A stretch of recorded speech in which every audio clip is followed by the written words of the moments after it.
the stench rises first. A damp sweetness, heavy as spoiled perfume, drifting through alleys so narrow the sunlight never quite fits. Then comes the sound dripping pipes, coughing children, the rustle of rats moving confidently through walls thinner than paper. This is New York in its golden age, or so the city claims. But in the districts tucked behind the polished avenues, the tenements breathe like a living creature, warm, damp, and crowded, with souls stacked one on top of another, floor after trembling floor.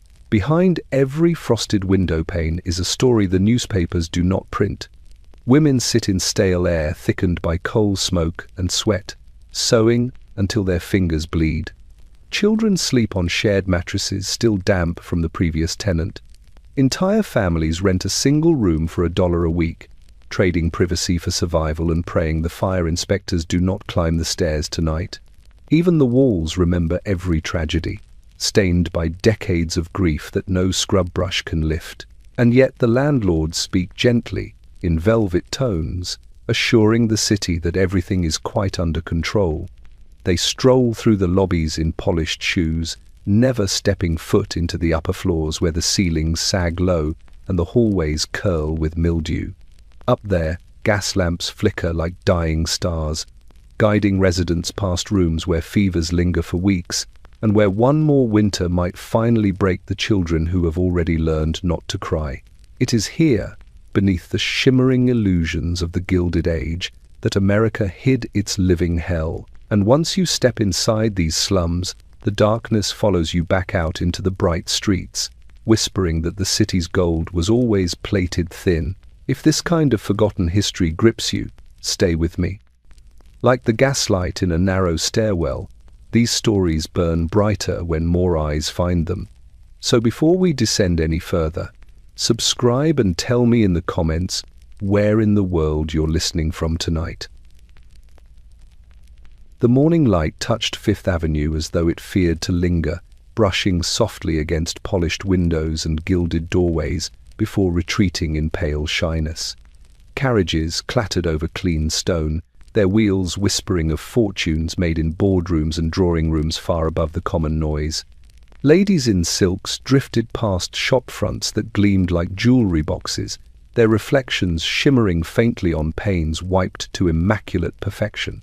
Even the air seemed more refined here, scented faintly with lavender water, roasted chestnuts, and the easy confidence of a city convinced of its own brilliance. But light, as it often does, lies.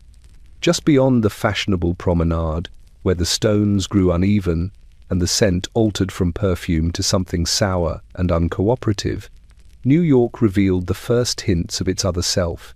The carriages thinned, the laughter quieted, and the buildings leaned closer together, like conspirators afraid to be overheard. One could still hear the bustle of wealth in the distance, muffled, polite, but here it arrived distorted, as though traveling through a long, dirty tunnel. A single block east, the pavements changed their nature entirely. Mud clung to boots no matter the season. Refuse pressed into the crevices between cobblestones, never fully swept away.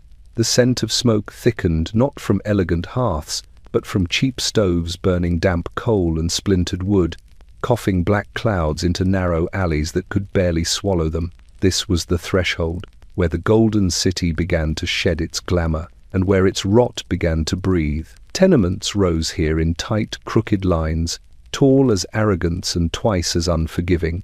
From a distance they looked like ordinary buildings, brickwork, windows, staircases. But step closer, and the illusion cracked. The windows were clouded, the brickwork crumbled in places one could hide a fist. Rust slid around iron rails like dried blood.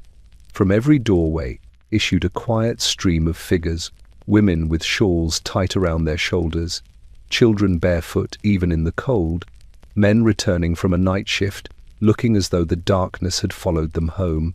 A thin mist clung to the street, tinted by smoke and the sour odor of standing water. It carried, too, the unmistakable sweetness of decay, a smell that settled into cloth and hair, following tenants even when they left the building for work.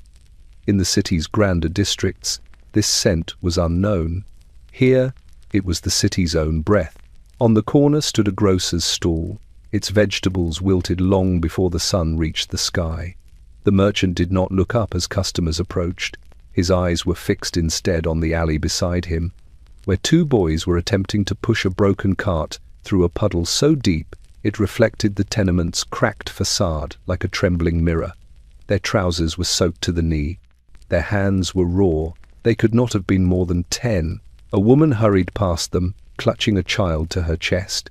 Her shawl hid most of her face, but not the bruise along her jaw, a mark common enough in these streets that no one turned to look.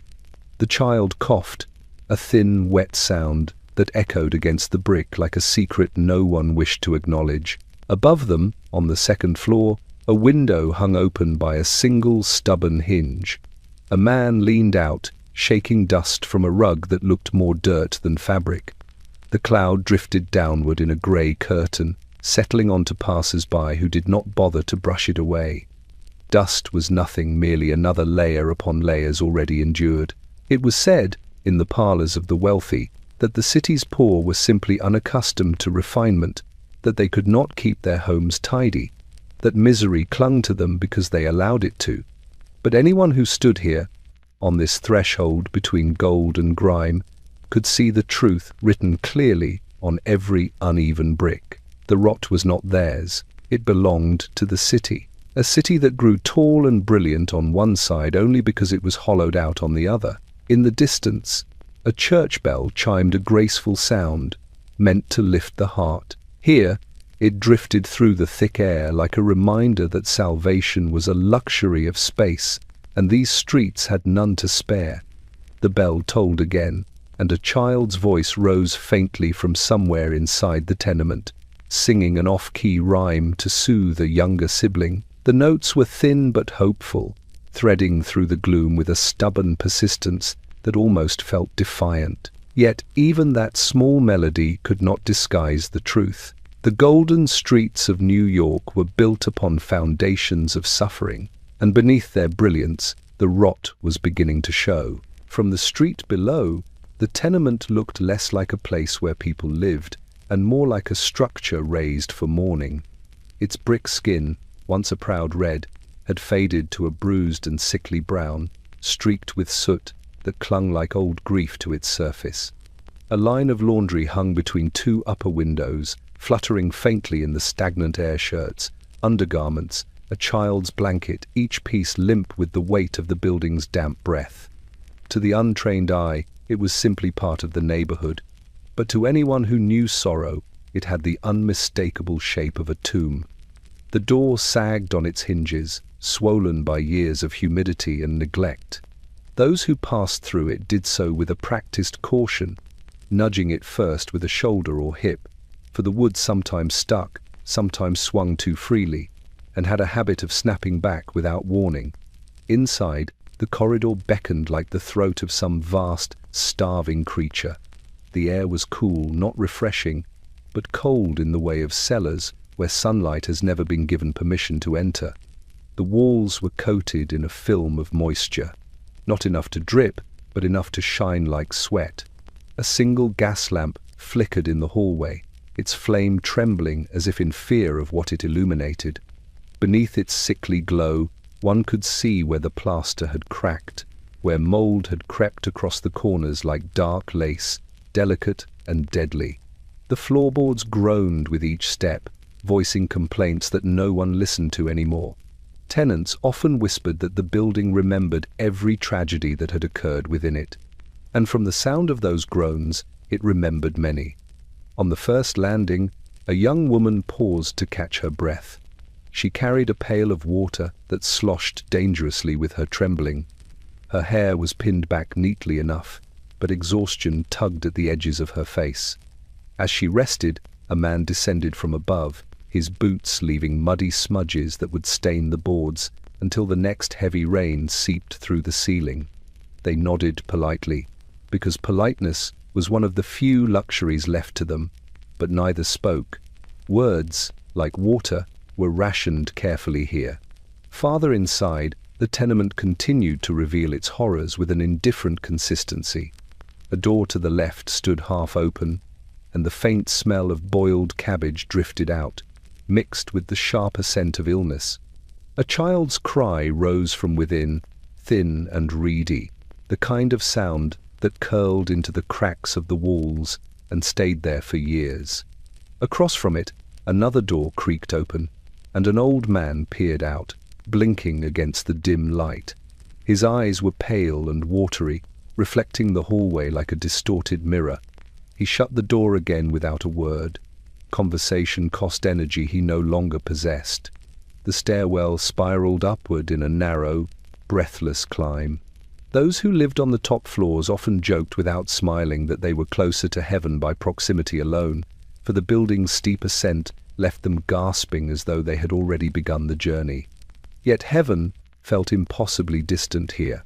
The higher one climbed, the more oppressive the air became, thick with heat in summer and sharpened by cold in winter. The upper floors, it was said, were where the building kept its darkest secrets.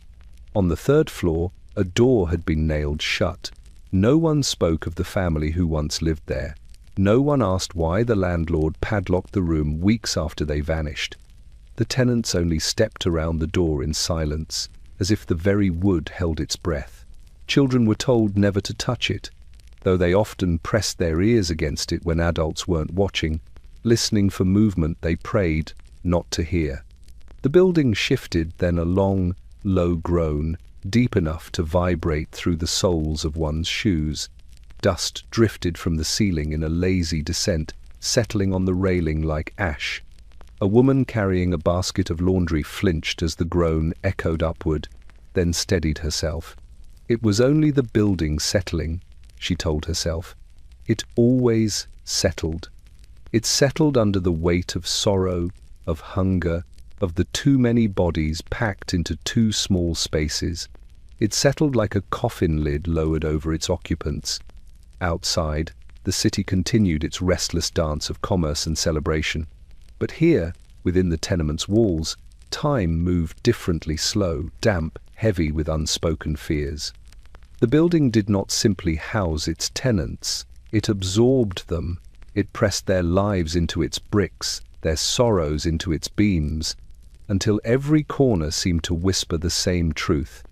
This place was never meant for living, and yet, somehow, it never stops consuming the living.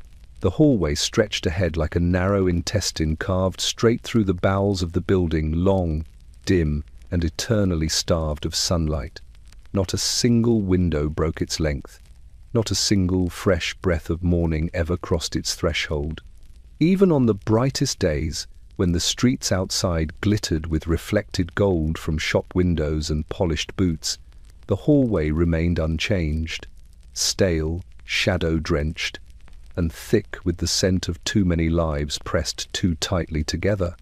At dawn, when most of the tenement still slept, the hallway exhaled a kind of cold that clung to the ankles like a cat seeking warmth.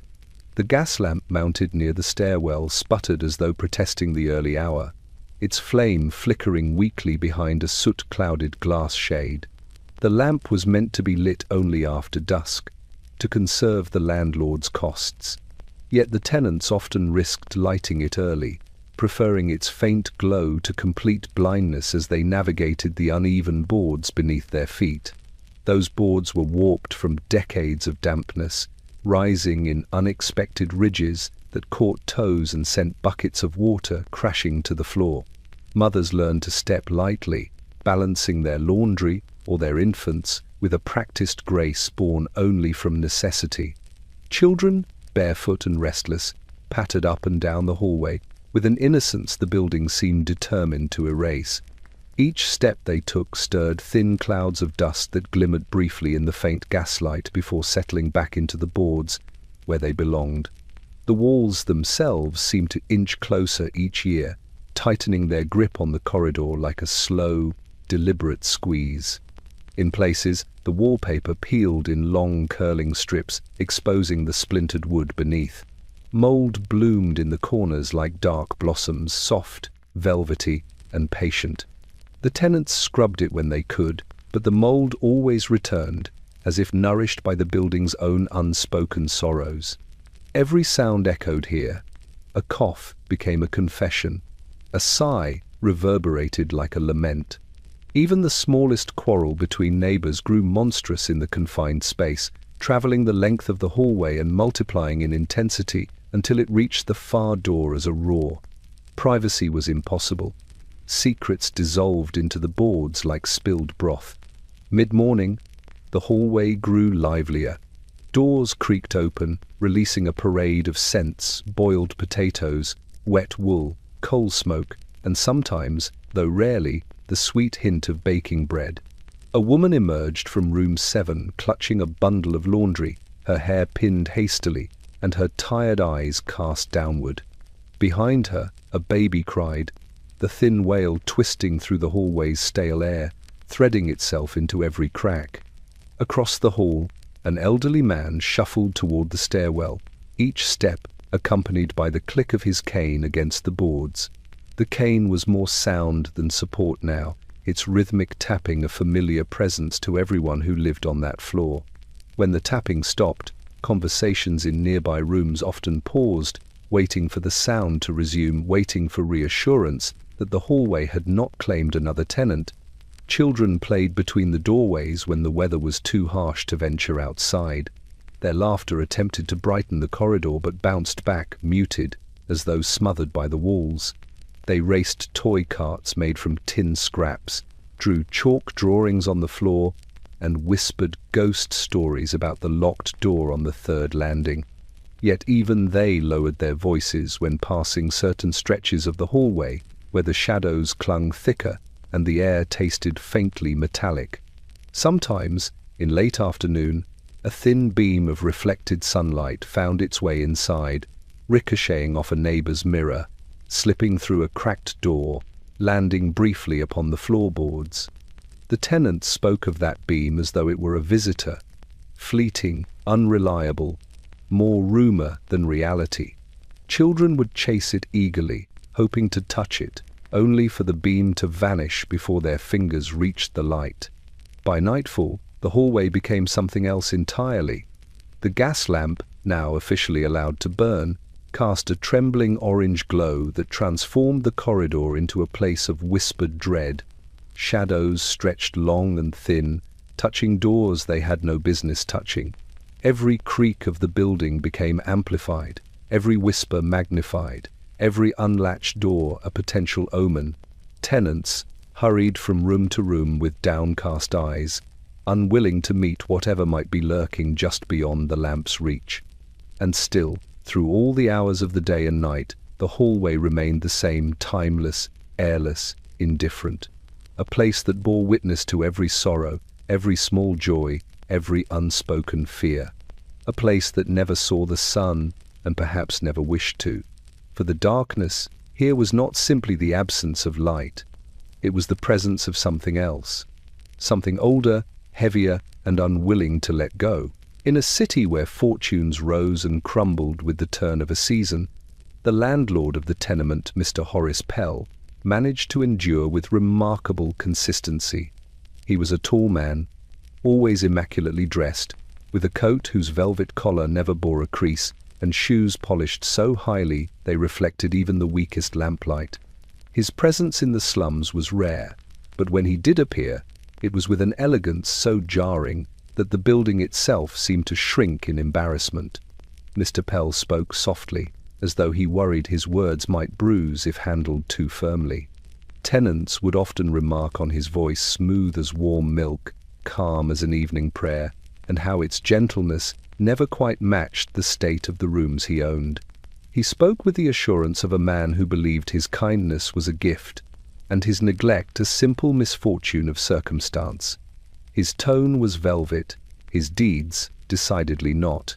On the occasions he arrived, usually announced by the creak of a carriage wheel on the muddy street, tenants instinctively straightened their posture, scrubbed their children's faces, and tried to summon cheer they did not feel, not out of admiration, but out of fear. For though Mr. Pell never raised his voice, never slammed a door, never uttered a threat, he had the cold precision of a man who understood power intimately. Rent was always due on time, repairs were always delayed, and evictions, when they came, were carried out with the same serene courtesy he offered to ladies in parlours uptown. Tenants whispered that Mr. Pell had never set foot beyond the second floor of the building.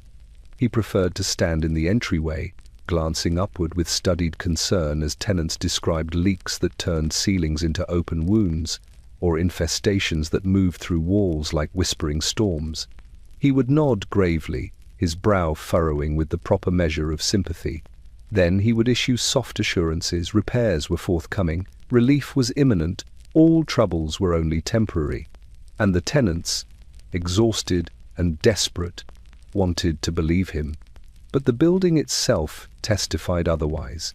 It continued to groan, to crumble, to exhale dust each time the wind shifted. The pipes continued to drip like teardrops falling from the rafters. Children continued to cough in the night, their breaths rattling with sickness that grew in the damp corners the landlord never visited. One winter afternoon, when the cold had crept into every crack of the tenement and windows shivered in their frames, Mr. Pell made one of his rare appearances. The tenants gathered in the hallway, forming an uneven line from the stairwell to the door. Their shoes were worn thin, their coats patched and repatched until the fabric held memories more than warmth. But they greeted him politely, because they knew politeness was the only currency he accepted without question. He walked among them as though passing through a gallery of portraits offering mild compliments, gentle smiles, and promises so prettily phrased they almost sounded like blessings. To the mother of a child who had fallen ill, he murmured that he would look into the matter immediately. To the woman whose ceiling had collapsed during a storm, he expressed deep regret and assured her that arrangements would soon be made. To the elderly tenant who struggled to climb the stairs, he suggested, with affectionate pity, that perhaps a younger relative might visit more often. He left before she could tell him she had no relatives left. Behind him trailed a faint scent of cologne, something floral, expensive, and entirely foreign to the slum. It lingered briefly in the corridor before dissolving into the usual mix of mildew, coal smoke, and overboiled cabbage. The contrast was like perfume on a corpse, striking, unsettling, deeply wrong. Once Mr. Pell had departed, the tenants dispersed silently. The building seemed to settle, releasing a sigh that rippled through its beams. Every promise he had spoken in that velvet tone began to fade the moment his carriage wheels turned the corner, and by nightfall no one dared repeat them aloud.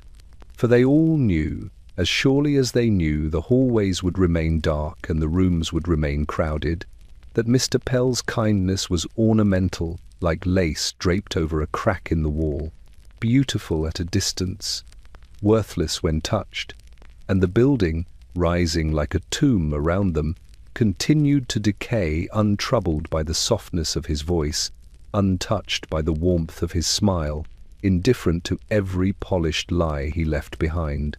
There was a room on the second floor that the tenants called the parlour, though the word was far too elegant for what it had become. In finer neighbourhoods, parlours were rooms of leisure, sunlit spaces where lace curtains drifted in the breeze, and families gathered for conversation over tea. But here, in the tenement rising like a wounded monument over the slums, the parlour was a place where hope entered softly, sat for a moment, and then almost always died without fanfare. The room was originally meant for one family, back when the building was young, and its walls still carried the scent of fresh plaster.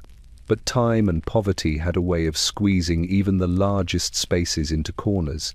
By the Gilded Age, the parlour held 3 families, 2 boarders, and a baby who had not yet learned the difference between day and night.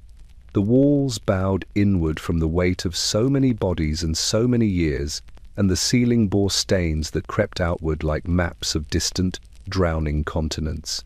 In winter, all 9 occupants huddled close to the parlour's iron stove, a rusted artifact that wheezed out heat in thin, irregular breaths. The stove burned scraps of wood scavenged from the streets, and sometimes splintered chair legs when the cold grew cruel enough. The heat never reached the walls. It remained trapped in a tight circle around the stove, leaving the rest of the room in a perpetual twilight of shivering bodies and trembling hands. A single window, narrow as a coffin slit, offered a view of the alley below. The glass was so clouded with grime that the outside world appeared only as a watery blur, shapes without edges, people without faces. Sometimes the families gathered around that window, trying to catch a glimpse of sunlight or a reflection of something better. But the light rarely penetrated.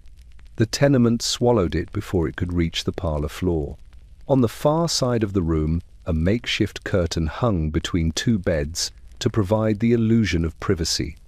The fabric, a faded floral print, had once been part of a dress worn by a young woman who no longer lived in the building. She left the curtain behind when she moved to Chicago with a man who promised marriage and stability. A year later, word returned that he had left her stranded at a rail siding in the dead of winter. She never came back for the curtain, and the tenants did not expect her to. Evening was the parlor's cruelest hour. The babies cried. The men returned from factories with their eyes coated in soot and disappointment. The women scraped together meals from scraps and boiled cabbage that filled the air with a sour heaviness. Conversation was minimal. Exhaustion sat at the table with them, a silent guest who consumed more than his share. But sometimes, on rare nights, someone attempted to kindle a spark of hope. A father would arrive with extra pay for a day's overtime. A boy would return from the street with an unexpected coin. A mother would share news of a job possibility whispered by a neighbor. When such moments happened, the parlor held its breath.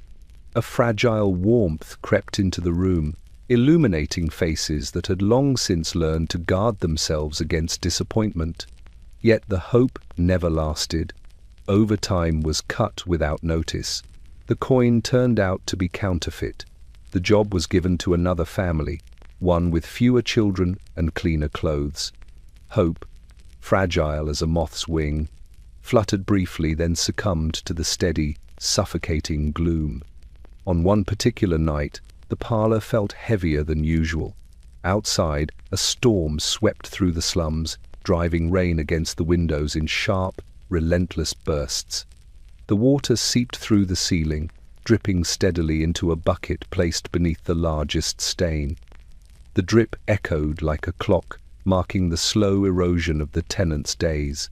A woman named Ellen sat near the stove, cradling her youngest child. Her face, though still youthful, bore lines carved by worry rather than age. She hummed a lullaby, soft, trembling, barely audible above the storm. The melody, once sweet, had grown thin from overuse.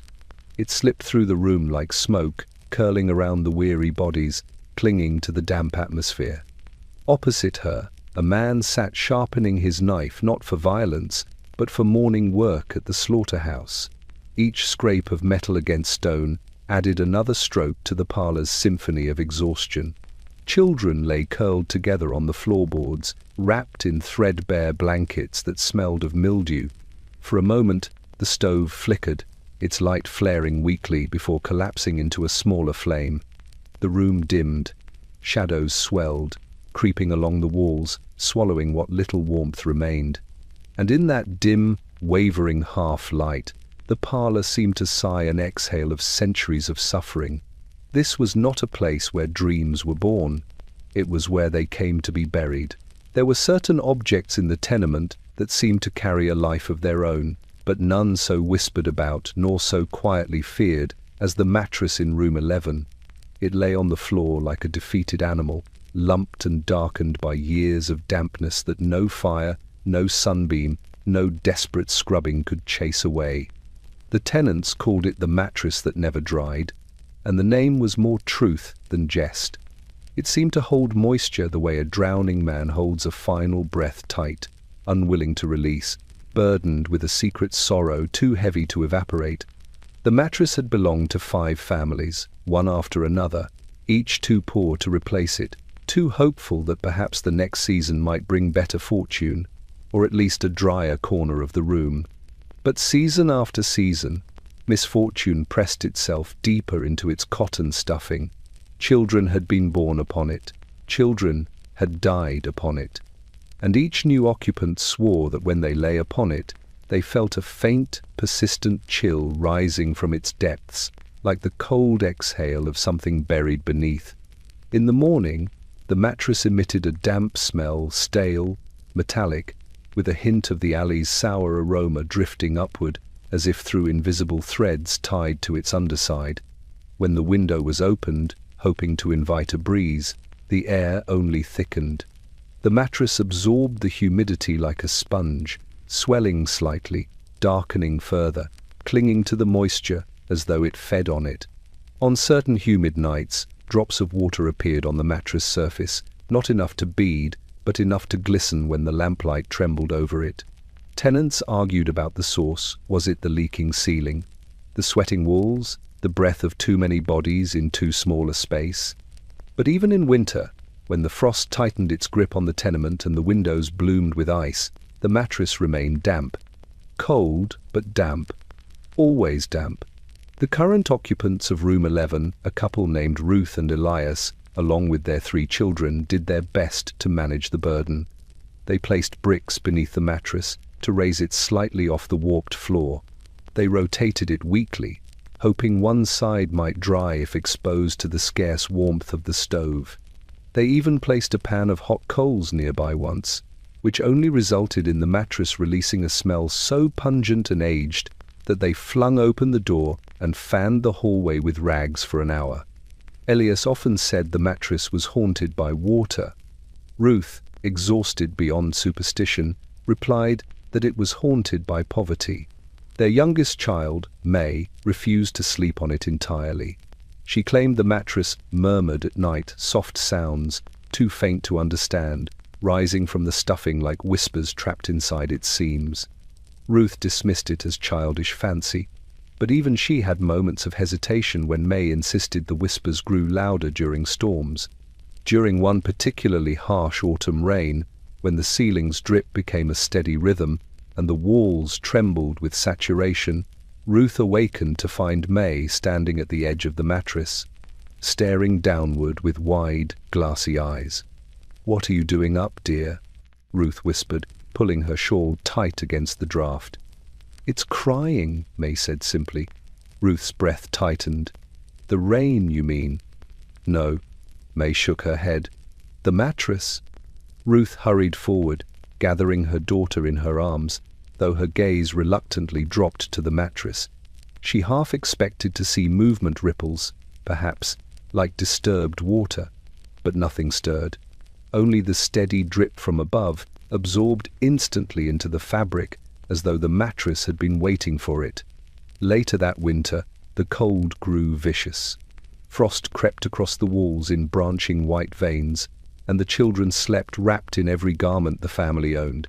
Yet even as they shivered, the mattress remained damp, ice-cold, clammy, but never frozen, as if the moisture were not simply water, but something warmer, something living. Visitors often gasped upon seeing it. "Throw it out," they urged. "Burn it. Get rid of the wretched thing." But Ruth and Elias had no money for a replacement, and the landlord with his velvet voice assured them that he would look into the matter shortly. He never did. One night, when the wind howled cruelly through the tenement, like a creature searching for the weakest soul, Ruth awoke again. This time, she felt a faint dampness beneath her own blanket. She touched it, confused. Moisture. Cold? Seeping upward. Her heart stilled. The mattress was spreading its dampness to the blankets, to the boards, to the very air around them, as though it were a living sponge, reclaiming everything it touched. By dawn, the room smelled heavier, the ceiling sagged deeper, and the mattress, dark, swollen, unwavering, lay like a patient shadow in the center of the floor. In the slums of New York, some things could be escaped, but not the mattress, not the dampness, not the quiet, creeping rot that fed on the poor with slow, merciless devotion. In most respectable homes, Pipes were silent servants, hidden behind walls, obedient to the will of faucets and bath taps. But in this tenement, the pipes behaved as though they resented their confinement. They creaked, they moaned, they sweated in the humid summers, and in winter they shrieked with a metallic despair. Yet none of their daytime complaints compared to what they became at midnight. The tenants called it the singing. It began with a faint tremor, like a shiver running through the bones of the building. At first, one might mistake it for the shifting of old wood or the distant rumble of a carriage outside. But then the tremor deepened, sliding through the hallways, slithering along the ceilings, gathering a pitch of eerie resonance, as though the pipes themselves had found their voices. On the stroke of midnight, every night without fail, the sound rose. A long, wavering note, hollow, mournful, and strangely human. Children hid under blankets when the pipe began its midnight song. Mothers made the sign of the cross. Fathers muttered curses they no longer had the strength to believe in. And still the sound continued, growing in depth and volume until it seemed to seep into every crack of the tenement, as though something traveled through those rusted veins in search of release. The source of the singing was an iron pipe that ran from the cellar to the roof, a thick, sweating artery that pulsed faintly with every tremor of the building. During daylight, the pipe was merely an inconvenience, dripping unpredictably, staining walls with rusty streaks, weeping moisture that collected in dark puddles on the floors. But at night, the pipe seemed to breathe. Elderly tenants recalled that the singing had begun years before, after a particularly harsh winter when dozens had fallen ill in the upper rooms. They whispered that the pipe carried not just water, but memories, that it remembered the fevered hands that had grasped the walls in their final hours, that it remembered the cries of those who never made it to morning, and that the song was not mechanical but mournful, a lament from the building itself. In room 18, where the pipe passed directly overhead, the sound was loudest. A woman named Liza lived there with her 2 sons, both pale, thin boys with hollow eyes. They had learned to sleep through the singing, though Liza never did. She sat by the dim oil lamp each night, knitting quietly, waiting for the sound to begin. She said the singing made the room feel colder, so cold that the flame of her lamp shivered and leaned toward the wick like a frightened child. Sometimes she placed her hand on the pipe, hoping to soothe it as she would one of her sons. But the metal was always damp, always trembling faintly, as if alive with grief. One night, in the dead of winter, the singing changed. It grew sharper, higher, almost pleading. The walls vibrated with its urgency. Children awoke crying. Dogs howled from the alley. The tenants gathered in the hallway, wrapped in blankets and coats, staring up at the quivering pipe as though it might split open and release something terrible into their midst. Then came a sudden silence, a silence so deep that the very air seemed to hesitate. Moments later, water burst from the pipe in a violent spray, dark, cold, carrying flecks of rust like dried blood. It drenched the hallway, flooding the floorboards, dripping down the stairs in thin rivulets that left stains like tears. The tenants screamed and scattered, fetching buckets, bowls, anything that could contain the sudden deluge. But no matter how quickly they worked, the water seemed endless. It poured as though the building itself were crying an unrelenting grief spilling through its veins. By dawn, the pipe had quieted again. The singing did not return that night, nor the next, but the silence was not comforting. It was uneasy, as though the building were holding its breath. Workers arrived days later, sent by the landlord, who claimed surprise at the damage. They patched the pipe, sealed the cracks, tightened the joints. But they never asked why the pipe had burst. They never wondered what caused that haunting midnight harmony. And the tenants did not tell them. For they knew, in that quiet, instinctive way, the poor often knew danger. The pipe would sing again. It always did. And when it did, the building would remember. And so would they. Children in the slums learned to measure the world differently. Where wealthier children counted marbles, tin soldiers, or painted wooden dolls, the children of the tenement counted rats. It was not a game at first, merely a necessity, a kind of grim arithmetic they performed, with the same solemnity other children reserved for prayer. But eventually, the counting became part of their childhood, woven into the rhythm of their days, like hunger and cold. The child who counted most faithfully was a boy named Jonah. He was 7, though his bones carried the weariness of someone far older. His cheeks were hollow, his hair a tangled brown cloud, and his eyes large, solemn, dark, watched everything with an alertness that seemed too heavy for such a small frame. He lived on the ground floor, where the rats were boldest, swarming through the walls and floorboards, with a confidence earned from years of undisputed reign. Jonah slept on a straw pallet near the kitchen door, and every morning he woke before dawn to conduct his rounds. He would slip into the hallway, careful not to wake his mother, and kneel beside the gap beneath the stairwell, the place where the rats emerged first. There, he whispered numbers to himself as the creatures darted past him, their slick bodies illuminated briefly by the faint glow of the gas lamp overhead. 1, 2, 3, 4. He counted with the steady precision of a child who had long accepted the terms of his existence. The rats were not intruders, they were residents. They were as much a part of the tenement as the cracked walls, the dripping pipes, the smells of damp wool and old cabbage. Sometimes the rats paused near him, their whiskers twitching, their black eyes bright with hunger or curiosity. Jonah did not flinch. He greeted them with the calm of a caretaker performing his morning duties. By mid-morning, when the tenement stirred awake, Jonah's count was complete, and he returned to his pallet to share his results with his younger sister, Mary. Unlike Jonah, Mary feared the rats. She hid her face when they scurried across the kitchen tiles, and she refused to touch the boards near the stairwell. But she listened to Jonah's numbers with a mixture of awe and dread, as though he were reporting sightings of restless ghosts. 23 today, he whispered one morning. Mary whimpered softly. Does that mean more bites? Jonah shook his head in that wise, patient way he had. No, it means they're hungry. Hungry rats don't bite people, they look for scraps. He didn't mention that hungry rats also ventured closer to sleeping children, searching for warmth. The hallway bore evidence of their nightly feasts. Gnawed wood, shredded cloth, small droppings scattered like dark seeds.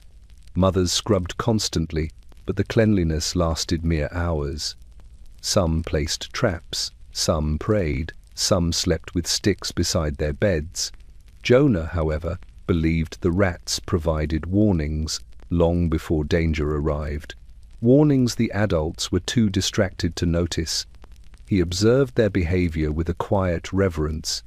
When they moved slowly, he knew the building's chill would deepen by nightfall. When they scattered suddenly, he whispered to Mary that a fight would break out on the street by evening. When they disappeared entirely, when not a single rat showed itself, Jonah understood something far worse was coming. One night, such a silence settled over the tenement. Not a whisker, not a shadow, not a sound. Jonah woke instantly, heart pounding. He crept to the stairwell and placed his ear to the boards. Nothing. Even the usual creaking of the walls seemed subdued, as though the entire building were holding itself perfectly still. He scrambled back to his pallet, startling Mary awake. "What's wrong?" she asked in a trembling whisper. "They're hiding," Jonah said. "All of them." The air changed. It grew heavy, wet, metallic, close. Minutes later, a roar shook the tenement. A fire had broken out in a tailor's shop down the street, and the smoke seeped quickly into the building through every crack, every loose floorboard, every inch of forgotten space. Mothers screamed. Fathers grabbed buckets. Children cried into their blankets. Within moments, chaos spilled through the corridors. It was Jonah who guided Mary through the smoke-dark hallway, the rat's earlier silence mapped perfectly in his mind. They escaped through a broken back door before the smoke thickened into blindness. Behind them, the tenement trembled in fear and confusion. For weeks afterward, Jonah's counting became more revered than mocked. Even the adults listened when he spoke of rat movements, though they did so discreetly, ashamed of trusting the instincts of a child. But in the slums of New York, survival often belonged to those who noticed what others ignored. And Jonah noticed everything. Rats were not toys, they were omens. And the child who counted them knew their stories better than anyone. The staircase in the tenement was a creature of its own, an aging spine of wood and iron that groaned each time a tenant set foot upon it. It wound upward through the building in a narrow, twisting ascent, its steps bowed and splintered, its railing worn smooth by decades of anxious hands. No one trusted the staircase. They respected it the way one respects an unpredictable animal, carefully, reluctantly, and always with a lingering fear that today might be the day it finally gave way. In daylight, the staircase looked merely old, tired, warped, sagging under the weight of too many years and too many feet. But at dusk, when the gas lamps flickered weakly and shadows pooled like ink in the corners, the staircase took on a different character. The boards seemed to shift of their own accord, bending slightly inward as though listening. The railing shimmered faintly with a sheen of moisture that never entirely dried, no matter how many rags were pressed against it. And the air grew colder, as though rising from depths the eye could not see. Children were warned never to run on the staircase. It was not simply a matter of safety, but of superstition. Mothers whispered that running angered the building, that the staircase resented sudden movement and might respond with a sharp snap or a protest that echoed ominously through the floors. More than one child had fallen on those steps, slipping on damp boards or misjudging a tread worn thin as paper. Those who fell rarely forgot the feeling, the rush of air, the scraping of wood, the sensation that the staircase had deliberately shifted beneath them.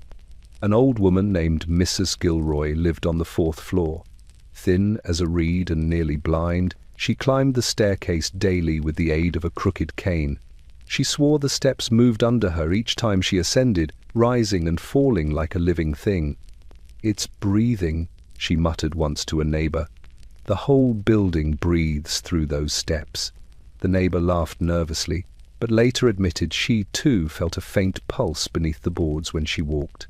Some nights, late when the building was still, the staircase groaned so loudly that tenants woke from shallow dreams, clutching their blankets as though an unseen hand were dragging its weight up the stairs. Footsteps, slow, dragging, too heavy for any child, echoed through the hallway long after every resident had gone to bed. When brave men opened their doors to investigate, they found nothing but shadows shifting in the lamplight and the stairs trembling softly, as if recovering from the passage of something unseen. But perhaps the most unsettling moment occurred during the great summer heat wave of 1883. The air that season had grown thick and oppressive, pressing against the lungs with every breath. Tempers flared. Water was scarce, and still the staircase trembled, though there was no cold to excuse it. On one unbearably hot night, when even the rats lay still from exhaustion, a cry rose from the 2nd floor. A young man named Patrick had fallen through a step one that had looked solid hours before. His leg plunged through the rotted wood with a sickening crack, and he was dragged free only after neighbors came running with lanterns and rope. When they examined the broken step, they discovered the wood was not just rotten.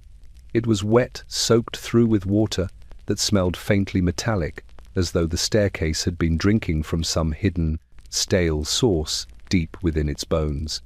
The landlord dismissed the incident as wear and tear, but the tenants knew better. They spoke in hushed tones of the building's shifting moods, how it groaned harder when storms approached, how the air around the staircase grew colder when tragedies were imminent, how the steps themselves seemed to whisper underfoot. By autumn, no one climbed the staircase without pausing first, pressing a hand to the railing and murmuring a small prayer of safe passage. Children climbed with one hand held tight to their mothers. Men climbed slowly, carefully, as though entering a sanctuary where each misstep carried consequence. Yet still, they climbed. They had no choice. In the slums, flight was a luxury, and so, day after day, night after night, the staircase trembled beneath them, a constant reminder that even the path between floors in this tenement was a journey through danger, uncertainty, and the quiet, ever-present rot that held the building in its merciless grip. She arrived every Thursday afternoon at precisely 3 o'clock, stepping from the streetcar with the delicate hesitation of someone who had been warned what awaited her and who still could not quite believe it. Her name was Miss Clara Whitby, a young woman of modest fortune and strong convictions, known among her peers for her dedication to uplifting the unfortunate. She wore gloves at all times, even in summer, and carried a small notebook bound in green cloth, as though documentation might be a shield against the misery she hoped to mend. When Miss Whitby approached the tenement, the air seemed to shift around her. The building loomed overhead like a hulking beast, humid breath exhaling through its cracked windows. Its bricks, mottled and slick with city grime, absorbed her presence as indifferently as they absorbed the rain. She paused each time at the threshold, drawing a shallow breath before stepping inside, careful to inhale only what was absolutely necessary. It was not cruelty that made her hesitate. It was survival. The first breath inside the tenement was always the worst. The smell, thick, layered, unyielding, clung to her gloves, her bonnet, even her hair. She described it once in her notebook as air steeped in sadness. But in truth, it was an amalgam of damp laundry, mold, spoiled food, illness, and the dense, almost metallic scent of too many lives compressed into too little space.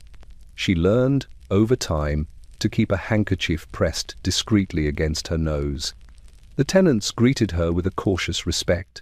Children peeked from behind their mothers' skirts.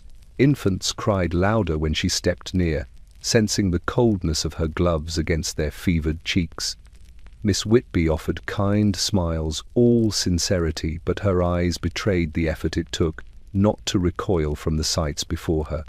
One Thursday, she climbed the staircase, carefully avoiding the bowed step that seemed ready to give way, and knocked upon the door of room 14.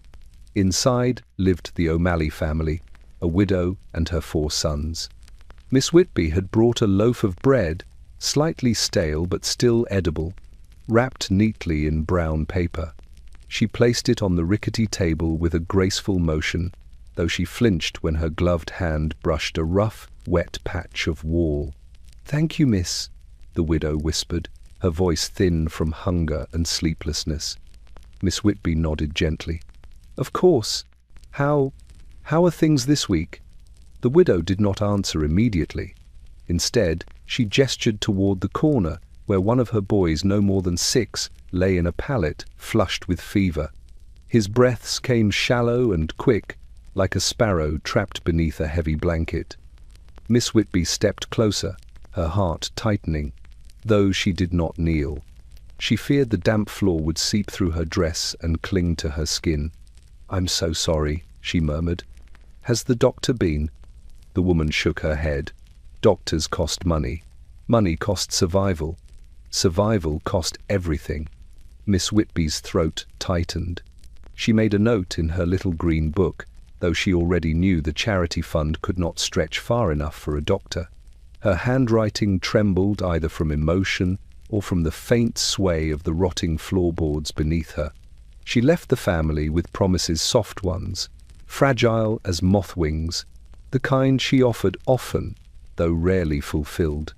Not by choice, but by the simple arithmetic of poverty. There were always more suffering families than she had means to aid.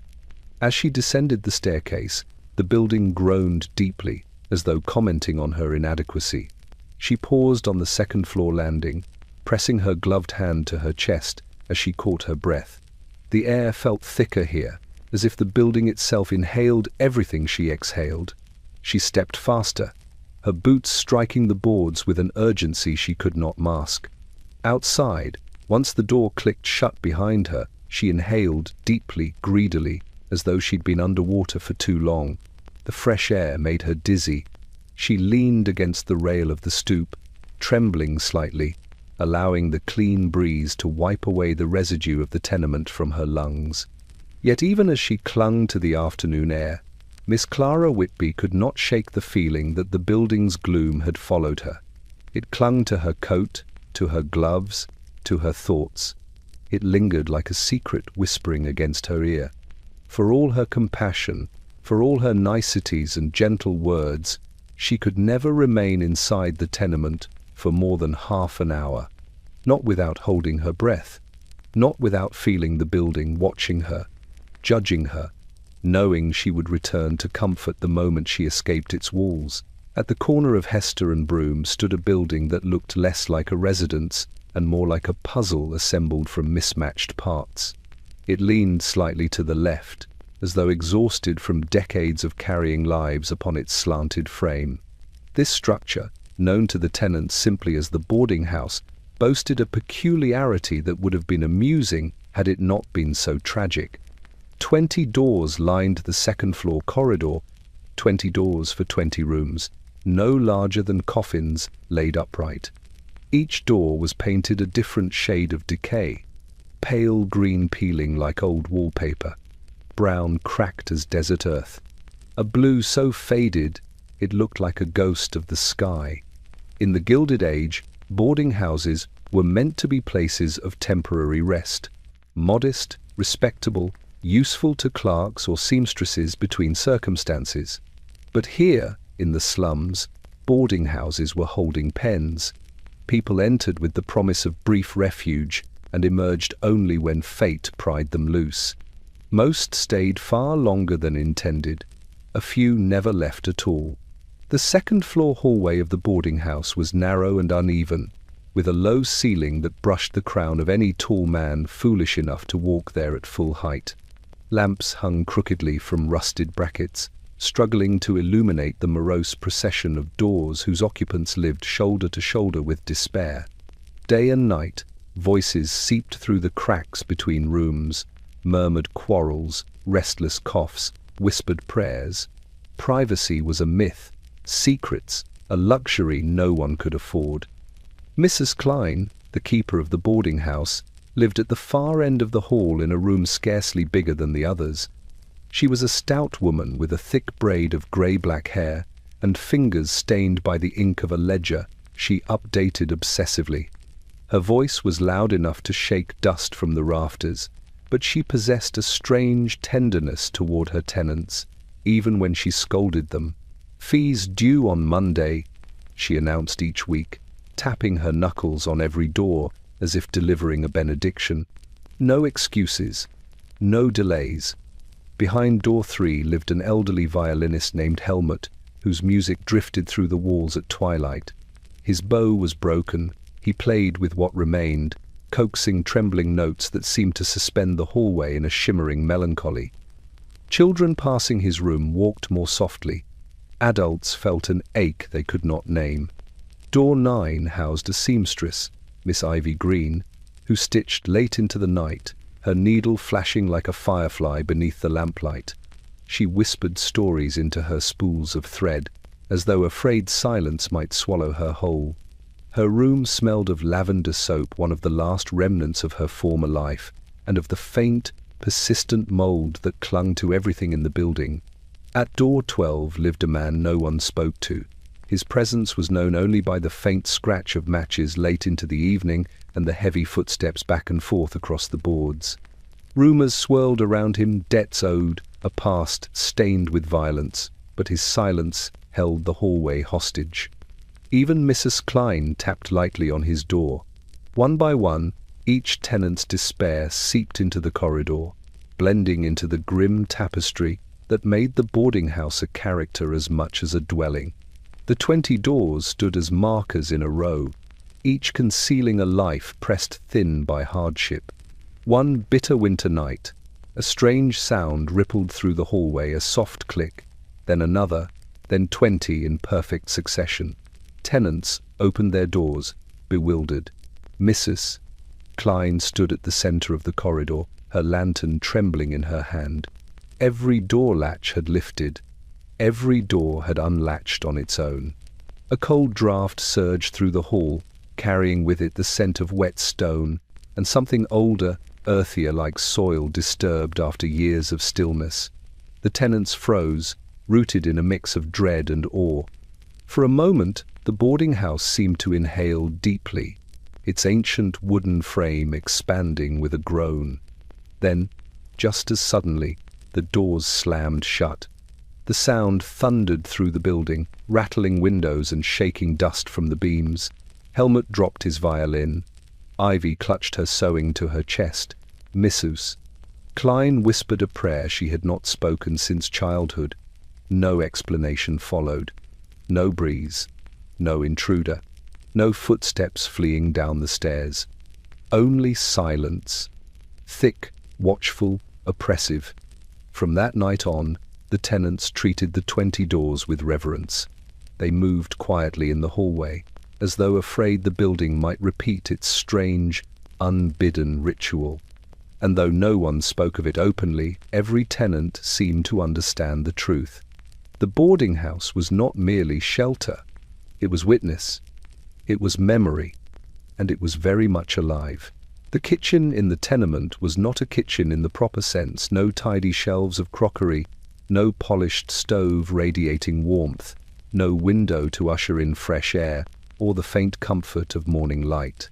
It was little more than a cramped alcove carved from the building's ribcage, a narrow space where heat and hunger tangled endlessly, and where water precious, fickle, elusive, arrived only when it pleased. At dawn, the kitchen woke before the tenants did, not with brightness, but with sound. The drip. One drop, then another. The slow, relentless tapping of water leaking from a pipe high in the ceiling, an insult more than a blessing, as none of the water could be caught or used. It slid down, warped wood, gathered grime as it traveled, and finally landed in a shallow metal pan, with a sound that felt almost accusatory. Tin cups, mismatched bowls, and dented kettles sat along the narrow counter, arranged with the hopeful precision of soldiers waiting for orders. But there were no orders. There was no water. The tap, its iron handle stiff with rust, gave only a shudder when turned, then a hollow cough, then silence. Many mornings passed with nothing more. Tenants took turns at the basin, as though approaching an altar they no longer believed in. They turned the tap gently at first, then desperately, then angrily, slamming it downward as if force alone could conjure what the city denied them. When nothing came, they stepped back in quiet resignation, wiping their hands on aprons already stained by too many defeats. One woman, Mrs. Callahan, knelt each morning to fill her kettle with whatever droplets the ceiling allowed. She held the kettle at an angle, catching the slow drip as though receiving alms. Her back ached, her knees cracked, but she continued her ritual, whispering small prayers under her breath that the day's meager meal might stretch far enough to feed her 3 children. Food prepared in this kitchen rarely resembled nourishment. Thin porridge mixed with water carried from blocks away. Vegetables boiled into grey submission. Bread hardened from weeks of reuse. When the tenement tap did sputter to life once every few days, it did so with a groan like a wounded animal. The first water to emerge was always brown, thick, and flecked with rust. Tenants waited for the murk to clear, standing in a small crowd around the basin, pots and pans in hand, competing silently for their share. The moment the water thinned to something resembling clarity, the scrambling began, frenzied, urgent, mournful. Children darted between legs, gripping their tin cups with fierce determination. Mothers elbowed their way forward, desperate to fill their pails before the pressure died. Old men, thin as shadows, watched from the doorway, knowing they lacked the strength to compete. And inevitably, without warning, the tap would shudder again and fall quiet, having granted only minutes of life before slipping back into its habitual stillness. The kitchen afterwards smelled of wet iron, boiled dreams, and disappointment. On one summer afternoon, as heat pressed against the building like a fevered hand, something unusual happened. Water began to flow, freely clear, cold, generous. Gasps echoed through the tenement. It was as if a miracle had arrived unannounced. Pots clanged, feet shuffled, laughter, real laughter, briefly flickered through the room. But miracles rarely last in places built of sorrow. Minutes later, the pressure swelled unpredictably. The tap sputtered once, twice, then erupted. A violent stream blasted across the room, striking the opposite wall with enough force to send several pans crashing to the floor. The water poured over the counter, onto the stovetop, across the boards, sweeping crumbs, dust, and scraps of cabbage into a swirling pool. Children screamed in delight. Adults screamed in panic. Within seconds, the water turned murky, dark, almost oily. A foul smell rose, heavy enough to choke even the strongest stomach. Tenants backed away, shielding their mouths, watching helplessly as the flood seeped into crevices and cracks, sinking into the floor like poison returning to its roots. Mrs. Callahan was the one who finally reached the tap, forcing it shut with both hands and a grunt of effort. Silence fell abruptly, broken only by the dripping of water retreating through broken floorboards into the spaces below. When the landlord arrived hours later, he surveyed the damage with his soft, dispassionate eyes. "A simple malfunction," he assured them. "We must be patient." But patience was a luxury no one possessed. Not when water was life. Not when life was always slipping away. That night, the kitchen lay still, the floorboards swollen from the flood, the empty pots arranged once more in their places like hollow, waiting mouths. And in the darkness, with the tap dry and the ceiling dripping faintly, the tenement seemed to murmur a bitter truth. In this place, thirst was not a condition. It was a destiny. Long after the tenement's children had surrendered to restless sleep, and the hallways had quieted into their nightly gloom, a thin, persistent sound continued to weave through the darkness, an almost rhythmic whisper of thread passing through cloth, a soft tug, a muted snip of dull scissors. It came from room 6, a narrow chamber wedged between two families whose quarrels never ceased. Here lived Mrs. Lenora Blythe, a widow of 38 who looked closer to 50, though her face still bore faint traces of the beauty she once carried into ballrooms rather than slums. No one knew exactly when she began sewing each night. The tenants only knew that whenever they rose to use the hall's shared closet or listen for the midnight singing of the pipes, they would find a faint sliver of lamplight under Mrs. Blythe's door, accompanied by that steady, mournful rhythm. She was always awake, always working, always stitching something that could never quite earn her enough to live. Her room was a cramped arrangement of necessities. A small iron bed, a chipped wash basin, a single wooden chair, and a sewing table that seemed far too elegant for its surroundings, though its varnish had faded and its drawers stuck when pulled too quickly. In the corner sat a trunk filled with fabric scraps, remnants of dresses meant for women whose lives bore no resemblance to hers. Mrs. Blythe once worked in a modest dress shop on Mulberry Street, but after her husband succumbed to fever and her savings were consumed by burial costs, she found her hours reduced until they vanished entirely. Now she sewed at home for pennies, often paid in coins so tarnished they looked like slum shadows in metal form. She wore her grief quietly, as though stitched beneath her skin, yet the walls of room 6 bore witness to it plainly. On nights when loneliness pressed too heavily upon her chest, she stitched faster, her hands trembling until the needle pricked her fingers. Small drops of blood dotted the fabric, dark red blooms against pale cotton. She wiped them quickly, ashamed to leave any mark of herself on the garments. Her neighbors pitied her. Though pity in the slums was thin and fragile, they offered small comforts: a cup of broth, a loaf end, a candle stub. But Mrs. Blythe rarely accepted charity. Her pride, though threadbare, was stitched tighter than any hem she ever sewed. One freezing night in January, when the wind rattled the windows as though demanding entrance, a young mother from next door knocked softly on her door. Her infant had no proper blanket, and the child's skin was cold to the touch. Mrs. Blythe hesitated only a moment before retrieving a half-finished shawl from her trunk. "It isn't much," she murmured. The mother took it gratefully, tears slipping down her face. That night, when the hallway settled into frigid silence, Mrs. Blythe returned to her chair. She pressed her palms, aching, stiff against the wooden edge of the table, and stared at her needle for a long moment. Then she resumed her work, not with the weary resignation of her earlier hours, but with a strange, solemn determination, as though stitching warmth for another's child might briefly warm the hollowed-out place inside her own chest. But the tenement was greedy. It demanded everything of those who lived within it. By the time the midnight pipe began its eerie song, Mrs. Blythe had been sewing for nearly 6 hours without pause. Her eyes burned, her breath misted faintly in the cold. A draught slipped beneath the door, flickering the flame of her lamp and sending shadows crawling like dark fingers across the walls. Still she worked. Thread pulled, needle pierced, cloth whispered.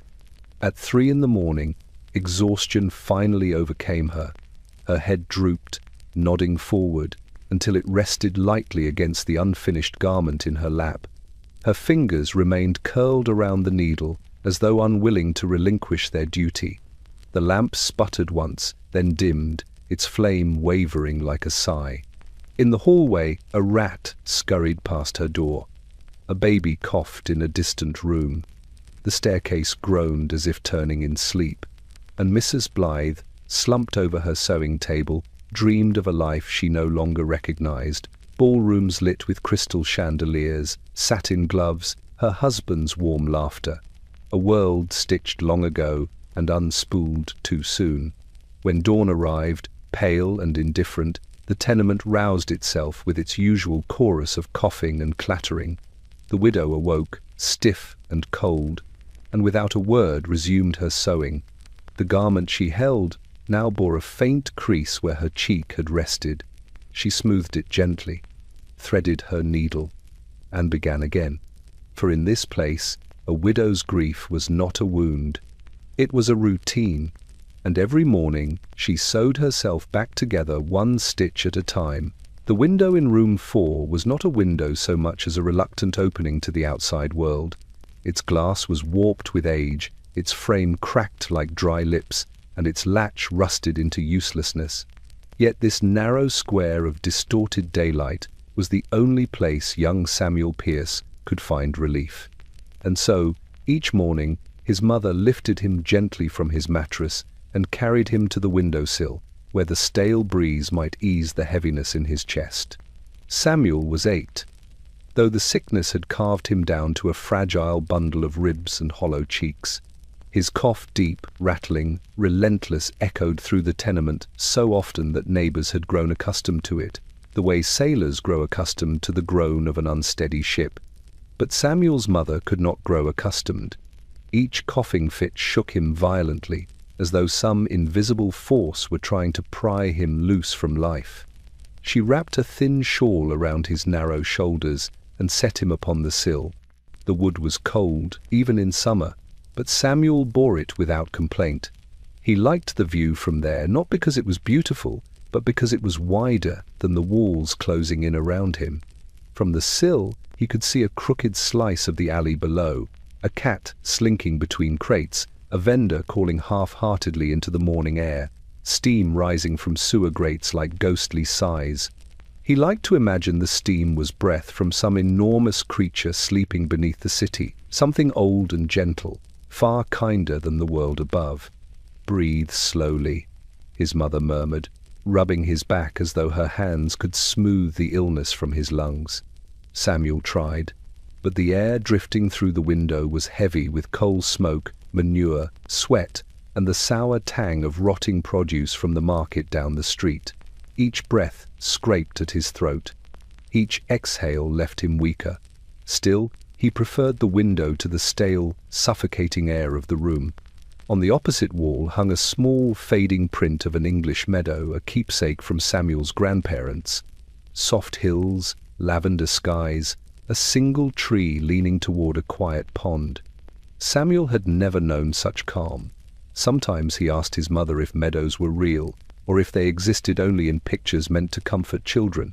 She always answered the same way. "Yes, my love, they're real, and one day you'll see one." But her eyes always drifted to the window when she said it, as though searching the alley for a scrap of proof. On afternoons, when the sun managed to break through the grime and city smoke, a narrow beam of light would reach the sill. Samuel lifted his face toward it, letting the warmth gather on his skin. The light made the dust in the air shimmer like falling stars, and he watched it with a wonder too large for his frail body. It was on one such afternoon that he suffered his worst coughing spell yet. It began softly, then grew, then erupted into violence.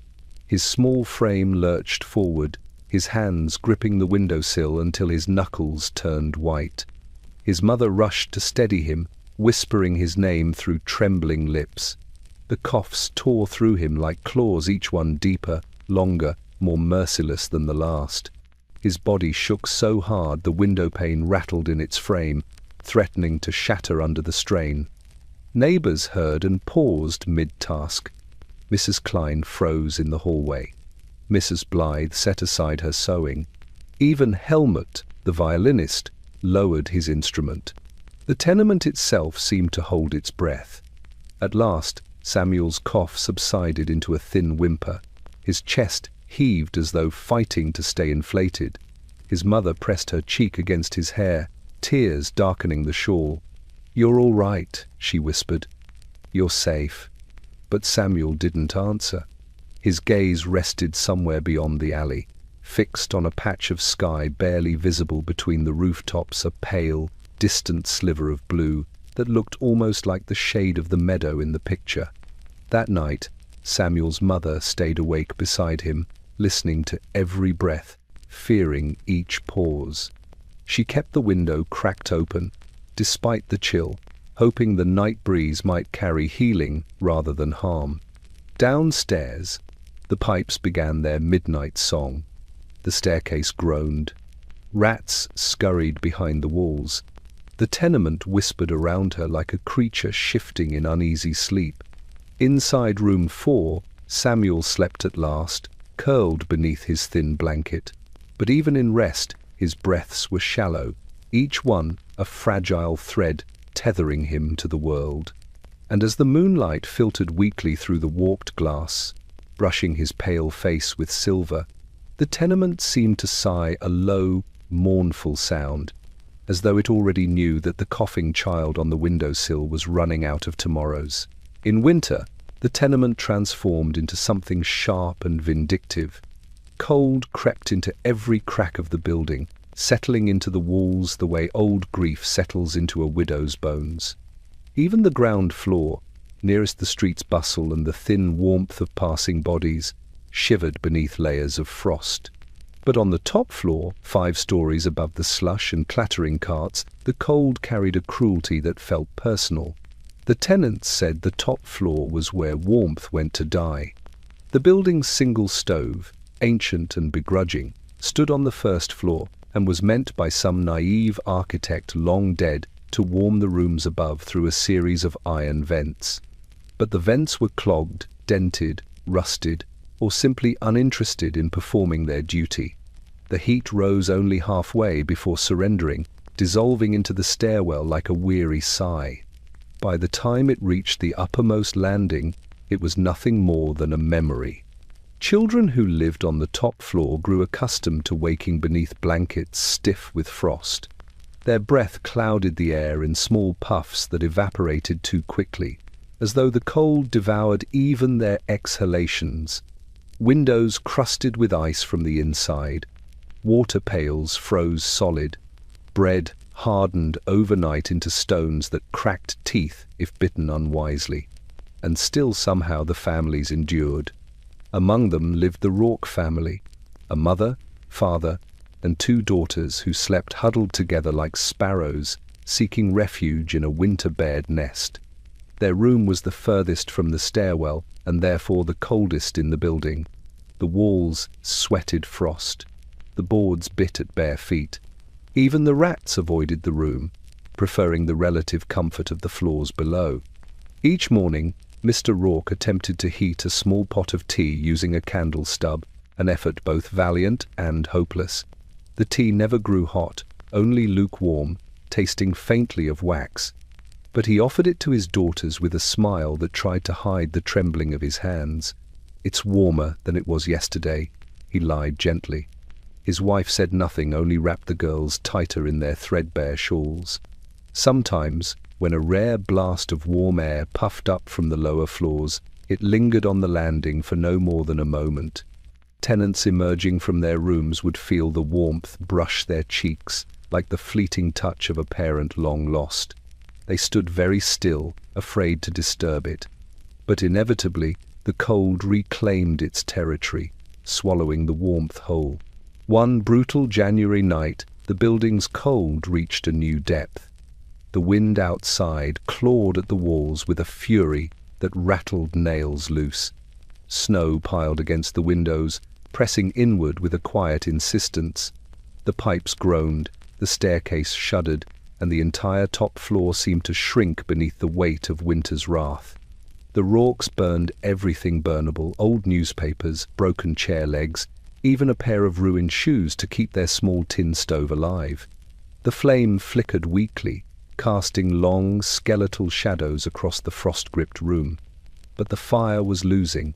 At midnight, when the pipes began their eerie song, Mrs. Rourke rose from her pallet and moved to the window. Frost climbed the glass in delicate branches, as though the cold were growing a garden of ice. She touched the pane with her fingertips and flinched. It felt as though death breathed on the other side. Behind her, her youngest daughter stirred. "Mama?" the child whispered. "Will spring come soon?" Mrs. Rourke swallowed the ache in her throat. "Of course, darling." But the lie felt heavier than the cold.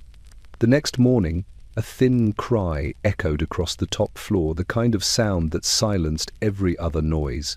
Tenants opened their doors cautiously, shuffling into the hallway, their breaths pluming in the frigid air. The Rourke door stood ajar. Inside, the father knelt beside the girls, his face buried in his hands. The youngest had not awakened. Neighbors moved gently, quietly, like mourners in a frozen cathedral. No one asked questions, no one needed to. The cold had taken what it wanted. By afternoon, the landlord arrived with his velvet voice and an expression of sympathetic shock. He promised repairs, promised new stoves, promised inspections, promised everything except warmth. The tenants listened without listening, for they knew the truth whispered through the frostbitten walls. In the slums, winter was not a season. It was a predator, and on the top floor, where warmth never reached, it always found its prey. If winter in the tenement was a predator, then summer was its fevered delirium, an oppressive season that did not kill swiftly, but slowly suffocated every soul trapped within its walls. The heat arrived early that year, creeping through the slums in a thick, shimmering haze. By June, the tenement's hallways felt less like corridors and more like the inside of a sealed trunk left in direct sun. By July, the walls began to sweat, not with rainwater, not with leaks, but with a sticky, sour moisture that seeped from the plaster like perspiration from a dying man. The first signs appeared on the lower floors, dark stains spreading like bruises across the wallpaper. Then the dampness crept upward, climbing stair by stair, until even the topmost room glistened beneath its humid sheen. Tenants touched the walls and recoiled. The plaster felt warm, almost pulse-like, as though the building itself were struggling to breathe. The air inside was thick enough to taste. Every breath carried dust, stale cooking odors, and the faint metallic tang of rust. Children sat listlessly near open windows, their faces flushed, their limbs too weary to move. The elderly lay on pallets with damp cloths pressed to their foreheads, whispering prayers between gasping breaths. Mothers fanned babies who whimpered weakly, bodies slick with sweat that offered no relief. The slums' summer had arrived, and it demanded surrender. In room 21 lived the Russo family, 5 people in a space no larger than a storage closet. The father, a shoemaker, worked from a corner where his tools stuck to the table as if glued by the heat. The mother, Georgia, spent her days boiling laundry over a small stove, though the water often evaporated before the task was done. Their teenage son, Luca, slept on the floor each night with his face against the wooden boards, claiming the ground was cooler than the air. But it was their youngest daughter, Emilia, who suffered most.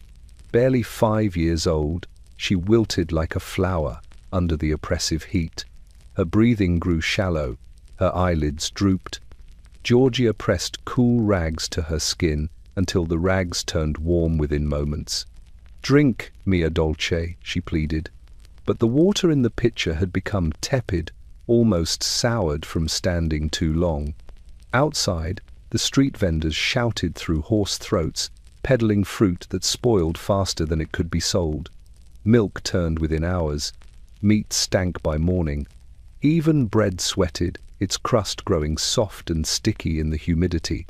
Flies descended in swarms, feasting on the decay and laying claim to every exposed surface. Inside the tenement, tempers flared as quickly as matches. Arguments erupted over shared space, shared water, shared suffering. The rooms felt smaller, the walls closer, the air more hostile. At night, the building transformed into a vast, suffocating oven. Sleep became a distant memory. People lay awake in the dark, listening to the pipes groan with expanding metal and the rats scurry restlessly as though they too sought escape. One night, the heat grew so intense that the wallpaper in the hallway peeled away in long, curling strips. Beneath it, the plaster swelled and cracked, releasing bursts of foul-smelling air from within the walls. A tenant claimed she saw steam rising from the banister, though others dismissed it as hallway dust rising in waves of invisible heat. It was on this night that the tragedy occurred. Georgia, exhausted and frantic, stepped into the hallway to fetch a pail of water from the downstairs pump. The stairwell was dim, the air thick, her vision blurred by sweat burning her eyes. She took a deep breath, regretted it instantly, and descended step by step, shoulders trembling. When she returned minutes later, panting and weak, she found her daughter Emilia on the floor. The child's tiny chest rose once, twice, then stopped. Georgia dropped the pail. Water spilled across the boards in a shimmering pool, spreading toward the sweating walls as though trying in vain to cool them. Her scream echoed through the tenement, louder than the pipe's midnight wail, louder than the moans of the heat-stricken elderly, louder even than the roaring city outside. Tenants rushed from their rooms, faces pale, breaths shallow, hearts thrumming with dread. But nothing could change the summer's claim. By morning, the heat still clung to the building like a second skin. The walls continued to sweat, the air remained heavy with grief, and the tenement stood silent and indifferent. A furnace of misery, a crucible of suffering, a place where even the season itself seemed alive with malice. In the slums of New York, winter took the weak.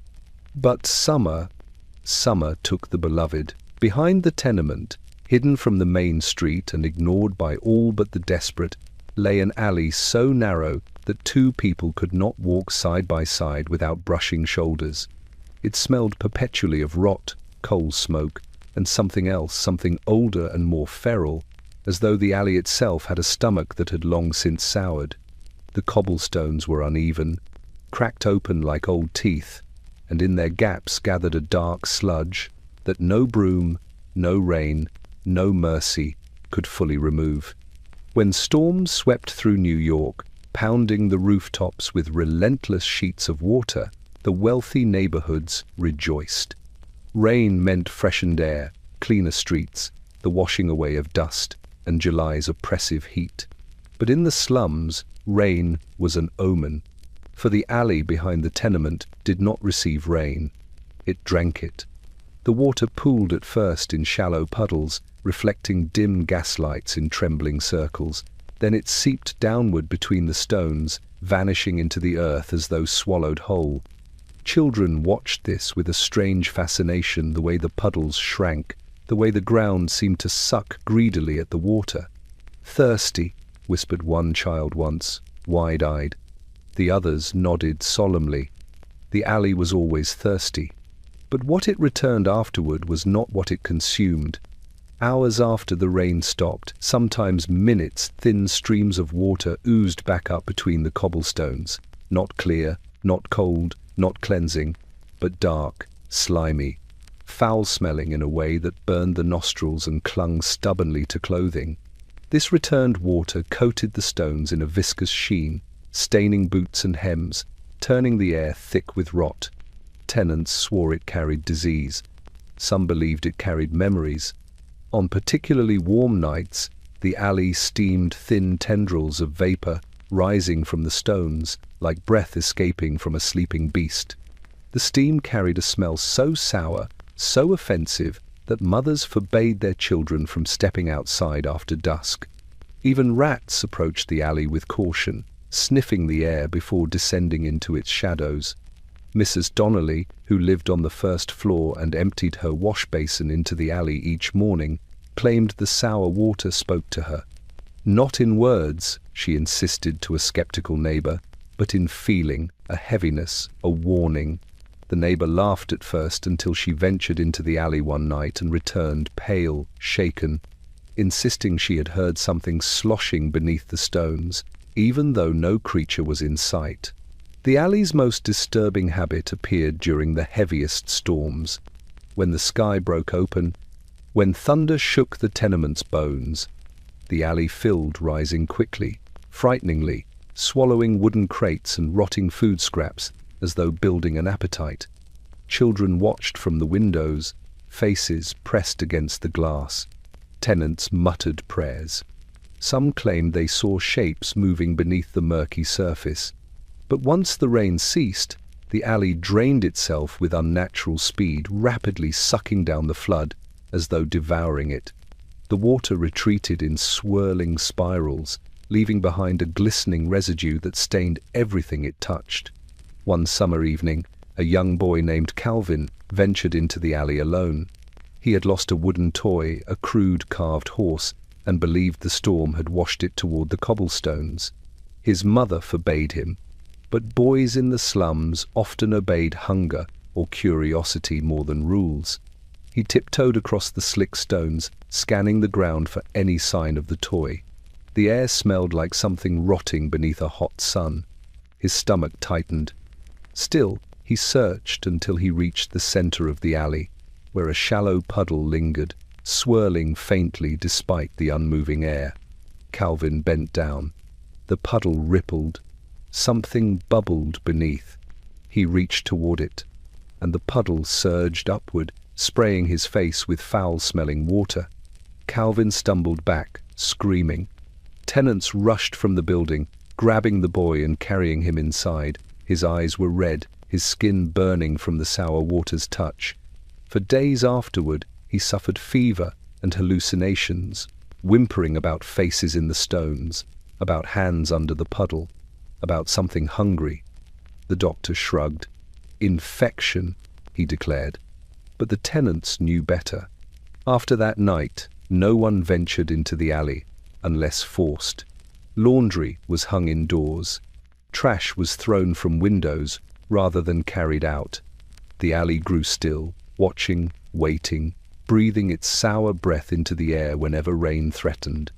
And when storms approached, when thunder rolled like distant cannon fire, the tenants felt a familiar dread rising inside them. For they knew that the alley would drink deeply, and that whatever it returned would be worse. In the slums of New York, even the ground beneath one's feet was not to be trusted, not when hunger of any kind lived so close to the surface. The tenants of the tenement had only one doctor willing to visit their building, and even he treated the place as though it carried a curse. His name was Dr. Ezra Harland, a thin man with neatly trimmed whiskers and spectacles that fogged each time he stepped from the clean, crisp air of the street into the stagnant gloom of the slums. He wore gloves even in summer and carried a black bag polished to a shine so severe it looked almost out of place in the murky hallways. Dr. Harland made his rounds once a week, twice, if tragedy forced his hand. His presence was always preceded by whispers and the sharp squeal of the front door hinges. Tenants would peek from behind curtains, alerting others in hushed tones. "He's here. Shh. Be ready. Don't let the children cough too loudly. He charges extra when he hears them." The doctor moved briskly, his steps clipped and precise, his nostrils flaring ever so slightly each time the hallway's sour humidity swirled toward him. He visited rooms on the first and second floors with mechanical efficiency, offering murmured diagnoses and small vials of bitter medicine. His voice was calm, calmer than it should have been in a place where illness clung to the walls like damp mold. But the third floor? He never went there. Not once. Not for fever, not for childbirth, not even for the death rattles that echoed downward on cold nights. When asked, he answered with polite vagueness, "The stairs are treacherous. My knee gives me trouble. I can do more good on the lower floors." But the tenants knew the truth.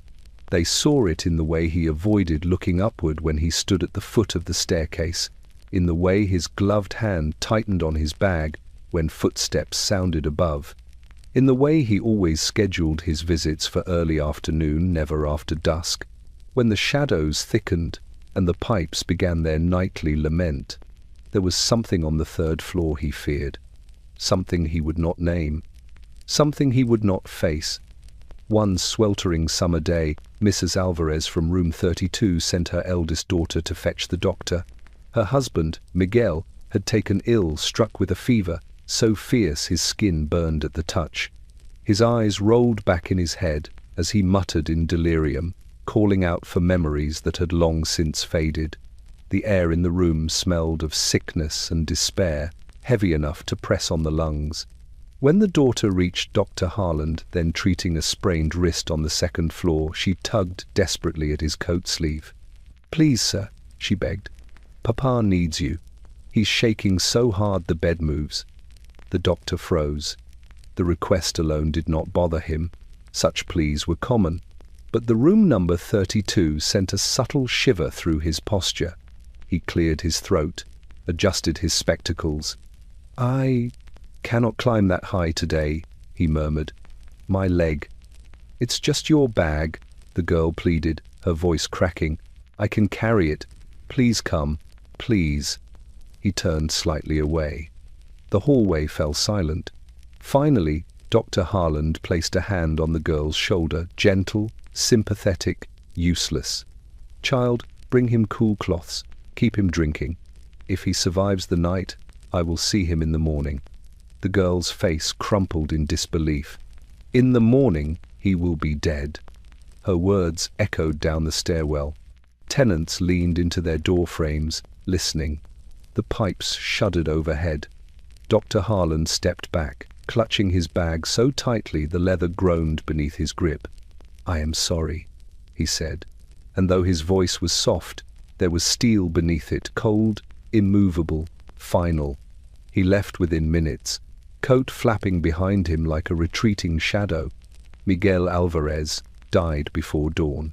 By sunrise, the news had spread through the building. Mothers whispered furiously behind closed doors. Fathers cursed under their breath. Children clasped hands as though fear itself might climb down from the third floor and take them next. Mrs. Alvarez placed a sheet over her husband's body and opened the window to let the morning air inside. But the air that drifted in was hot, stale, and carried the faint smell of the alley's sour breath. She stood there for a long time, unmoving, until the sheet grew damp with tears she did not know were falling. Still, the doctor never climbed the third floor. He continued, his visits calm, punctual, efficient. His gloved hands remained steady, his prescriptions neat and precise. But whenever he passed the staircase, he averted his eyes, quickened his pace, and carried himself as though the shadows above were watching. The tenants noticed. The tenement noticed. And some whispered that the building itself preferred it that way, for whatever lived or lingered on the third floor did not want to be seen. Not by a doctor, not by anyone. He arrived one fog-laden morning, stepping from the ferry as though the world itself were newly created, though the mist and the smell of the docks seemed to him entirely foreign. His name was Jakob Weiss, and he carried nothing but a small trunk, a folded coat, and a heart brimming with hope. Europe had been a cruel mistress. Famine, taxes, and conscription had stolen his youth. America, whispered tales promised, would offer something else: freedom, work, dignity. Yet even as the sun glinted upon the harbor's water, Jakob could not know that the city's promise came wrapped in another language entirely, spoken not in words but in grime, hunger, and the persistent, quiet cruelty of tenements. Jakob's first steps along the streets near Mulberry Bend were hesitant. Cobblestones, slick with early morning rain, threatened to undo his careful balance. The smell hit him before he saw it, a mixture of coal smoke, urine, and sour refuse, carried on the humid air like a silent sentinel of the slums. He clutched his trunk tighter and pressed forward, telling himself it was merely a taste of city life, an initiation into liberty. The tenement that would become his first home loomed ahead, tall, narrow, leaning slightly as if burdened by the weight of its occupants. Windows were dark, smeared with years of soot and neglect. The doorway sagged and creaked in protest at each new visitor. Jakob paused, tracing the carved lettering above the threshold. Pell & Co., proprietors. It was a name as neat and polite as the building's exterior suggested, but he had already learned that names in this city were often lies. Inside, the hallways smelled of damp wood, sweat, and something deeper desperation so thick it clung to clothes, hair, and skin. Tenants peeked through cracked doors at the newcomer, their faces etched with exhaustion, suspicion, and the faint hope that perhaps he carried news or coins. Jakob carried neither. He only carried his desire to belong, to work, to breathe freely without fear of starvation or disease. He was assigned a small room on the second floor, a space so narrow he could touch both walls with outstretched arms. The ceiling sagged, stained with water and old smoke. The floorboards groaned beneath his trunk, and the room smelled faintly of rot and previous occupants' sorrows. Jakob placed his few belongings down carefully, laying his coat atop the mattress threadbare, damp, and uneven, as though it had absorbed decades of grief. He ventured out into the hallway, seeking work, listening to the pipes groan overhead, the rats scurry beneath the boards, the faint whispers of neighbors who had long since learned that survival required vigilance. The first child he passed kicked at a tin cup, its laughter high and thin, carried on the musty air. The child's mother glared at him silently, guarding her child as fiercely as the city guarded its indifference. Jakob took a deep breath and stepped outside into the alley behind the building. Rain had fallen overnight, pooling in the cobblestones and returning in fetid streams, feeding the tenement's ever-thirsty foundation. He watched a rat dash from one puddle to another, agile and unafraid. It paused, as though considering him, then vanished into a hole in the wall. Jakob shivered. Here, freedom was something different. It was a precarious balance between the will to survive and the tyranny of circumstance. Weeks passed. Jakob found work carrying crates at the market, his hands blistered and raw, his clothes soaked with sweat or rain.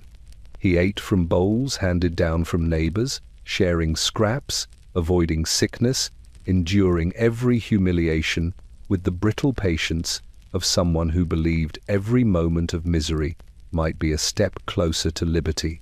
But the tenement, dark, damp, and unyielding, waited patiently to remind him that in New York, freedom was often mistaken for endurance.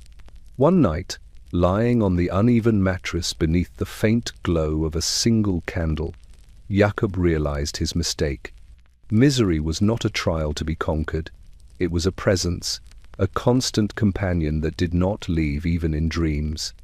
The city had welcomed him not into freedom, but into a lesson older than any immigrant could know, that in the slums, survival required submission.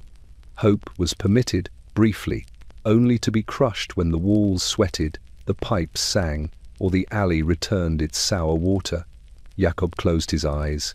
The tenement exhaled around him, a slow, steady sigh that carried the voices, the coughs, the laughter, the cries of hundreds of souls. And in that exhale, he understood.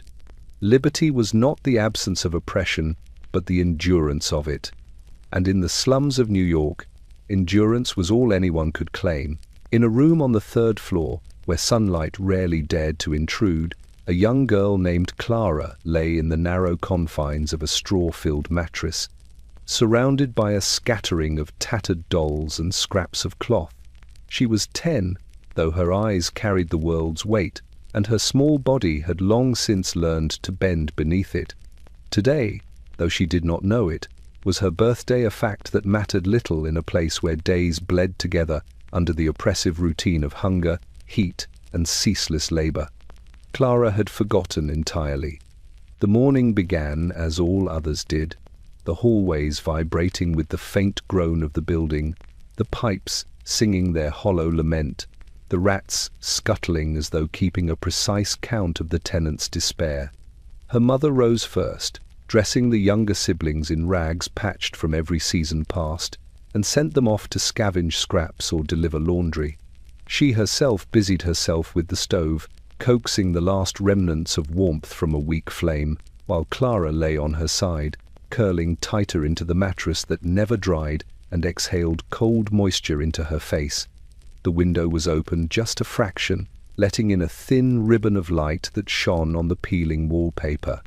Clara watched dust motes drift lazily in the beam, tracing paths that reminded her of the streets below, twisting, uneven, full of hidden dangers. She traced their movement with her finger, but they slipped through her grasp as easily as hope. Breakfast was a small bowl of porridge, barely warmed, watered down to make it stretch. Clara took it without complaint, pushing it back and forth with her spoon, listening to the clamor from the floors below. Children cried, rats argued over scraps, and tenants muttered in voices hoarse from exhaustion. She lifted her head once, catching a glimpse of the alley below through the warped glass. Steam rose from the sewer grates, curling like ghostly fingers toward the sky. For a moment, she imagined the smoke would form letters, spelling out something wonderful, something worth remembering, but it dissolved before she could read it. Her mother glanced at her as she passed, brushing stray hairs from her face. "Get dressed," she said softly, though the words carried the weight of command. Clara obeyed, pulling on a dress once white but now faded and stained. The fabric itched against her skin, and she tugged it straight, smoothing the wrinkles as though such small care could hold the room together. All day, the tenement's routine pressed upon her. Fetch water, carry scraps, sweep floors, avoid the cracks where the walls wept damp into the room. She moved through each task without thinking of herself, without remembering the passage of time or the rotation of the calendar. Her birthday, if it had ever mattered, had been swallowed by the relentless rhythm of survival. No one remembered it, either. The neighbors were absorbed in their own miseries. Even the younger children had no sense of date or celebration. The alley behind the building swelled with rainwater that returned sourly to stain boots and skirts. The pipes groaned overhead. The staircase shuddered with every footfall. The city beyond continued its unheeding march, indifferent to the fact that a single child lived and suffered in its shadows. As night fell, Clara climbed onto her mattress once more, exhausted, sweaty, and coated with the day's dust. She pulled the thin blanket over her shoulders and rested her head on the damp straw. Outside, the wind rattled the window pane, carrying the faintest echoes of laughter from the street, but it was not hers to share. She closed her eyes, and in the darkness she thought vaguely of birthdays she had never celebrated, of parties she had never attended, of cakes she had never tasted.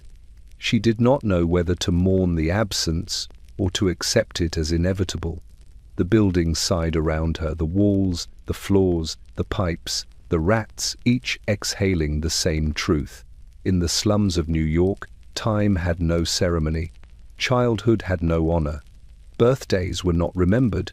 They were merely another day to endure. And so Clara slept, forgetting entirely that she had once been promised joy by a calendar she would never see. The first sound of dawn in the slums of New York was not the chirping of birds, nor the soft rustle of leaves, but the harsh clang of the factory bell. It rang across the streets like a signal from some invisible master, sharp and commanding, echoing against brick and mortar with a merciless authority. Children pressed their faces against the thin glass of windows, their eyes wide and hollow, and for a brief moment they imagined the bell had been sent to summon their souls rather than their labor. The bell dictated the rhythm of life. It called the shoemakers to their benches. It roused seamstresses from straw pallets. It drove errand boys through the alleys, balancing crates and bundles with trembling arms. It even nudged the tenement itself, as though the building listened, contracting its walls slightly in acknowledgement. Mrs. Ferris, a widow with calloused fingers and a stooped back, stirred at the first clang. She had sewn in the tenement for over a decade, and yet each morning she startled, as if the bell were a warning she had never learned to heed. She dressed quickly, ignoring the ache in her joints, and guided her 3 children to the hallway. The stairs groaned beneath their weight, the building shivering as though aware of the day's impending demands. The factory bell did not ring for nourishment or comfort. It rang for survival, for profit, for compliance. Work began immediately. Looms rattled, hammers fell in irregular rhythm, gears spun with relentless hunger. The bell's sound lingered in every corner of the tenement, infiltrating dreams of children still too small to understand their own labor, echoing through rooms where mothers sweated over stoves and laundries, counting every coin and calorie with desperate precision. Outside, the streets swarmed with laborers, all responding to the bell as though it were a natural force, a law of the universe itself. Carriages and wagons moved in jerky obedience. Vendors shouted, their cries clashing with the metallic toll. Smoke from the factories rose in heavy columns, mingling with the humid morning air, pressing down upon the slums like an invisible hand. Even the rats seemed to pause, watching from the shadows, their black eyes reflecting the harsh light of the street, as if bearing witness to the obedience demanded of the living. At the top floor of the tenement, children stirred reluctantly. Samuel, who counted rats instead of toys, pressed his face to the glass and watched the first arrivals shuffle toward their work. His cough was faint but persistent, a soft metronome beneath the factory's harsh chords. Below him, the pipes began their own complaint, singing in protest as the building shifted with the footsteps of 100 feet in hurried movement. The walls, too, seemed to tremble in rhythm with the clanging bell, absorbing every sound like a sponge saturated with misery. By midday, the bell had been replaced by a constant hum, the ongoing work of the factory, the creaking of beams under weight, the panting of workers who had long since become mechanical. The sound no longer announced a beginning but maintained a state of perpetual pressure, a relentless reminder that time in this city was measured not by joy or leisure, but by the exhaustion and obedience of its residents. Yet, in brief moments, when a child leaned out the window or a mother paused at the stairwell, the bell seemed almost human, its harsh voice like that of a merciless teacher, demanding attention, exacting respect, leaving no room for error or complaint. It dictated every movement, every breath, every hope deferred or crushed. As the sun began its slow descent, the bell's clang faded, though its echo remained in the bones of the building and the bodies of its inhabitants. And when night fell, the tenement groaned under the memory of the day, the weight of labor, the pressure of survival, the constant, watchful presence of the bell that ruled their lives with unrelenting precision. In the slums, freedom was measured not by choice, but by the intervals between its tolls, and the factory bell had no mercy. On the street-facing side of the tenement, where polished windows suggested refinement and order, there existed a space that belied appearances, the sweatshop hidden behind lace curtains. From the outside, passers-by might see only the delicate patterns and the faint flicker of lamplight. It looked, at a glance, like any other parlor, a gentle domestic tableau. But inside, the air was thick with dust, thread, and the sour tang of sweat.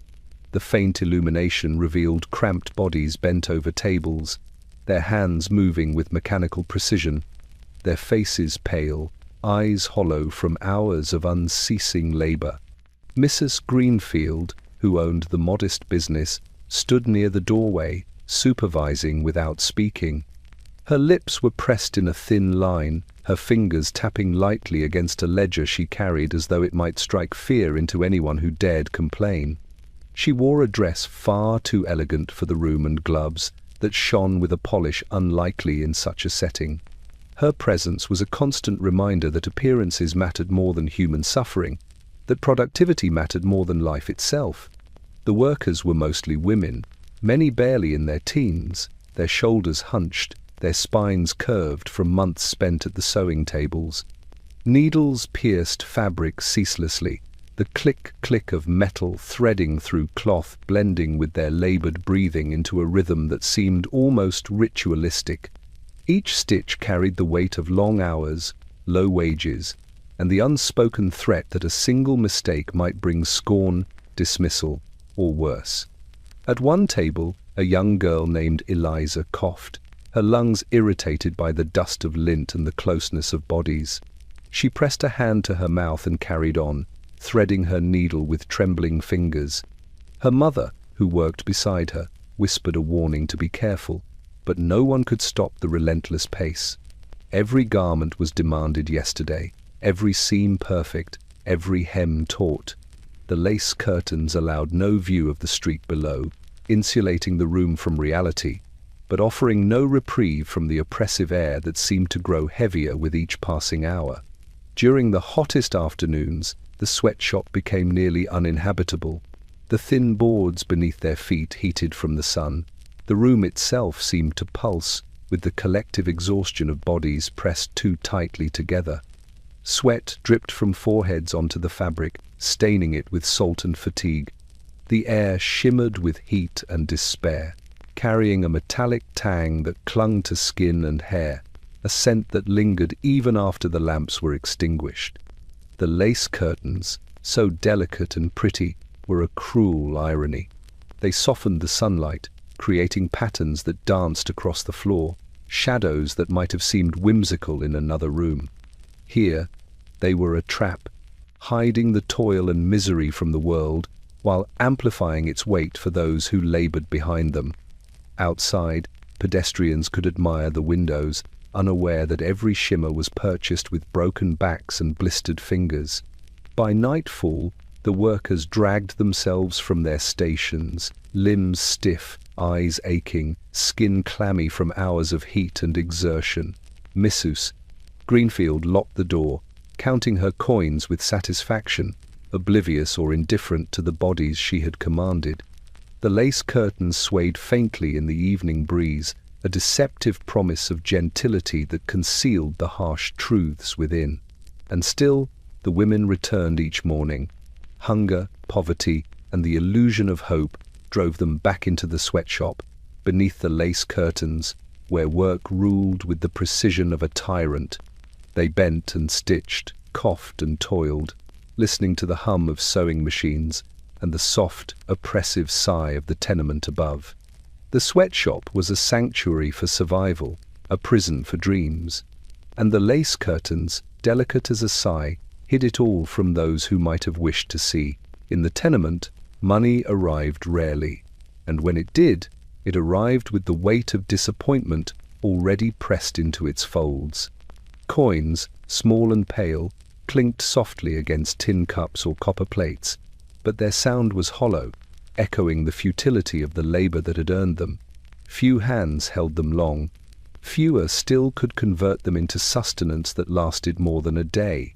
The coins that circulated the tenement were ghosts of wealth, shadows cast from streets the tenants would never walk, from factories whose clanging served only distant men, and from wages that seemed to vanish before one could clutch them.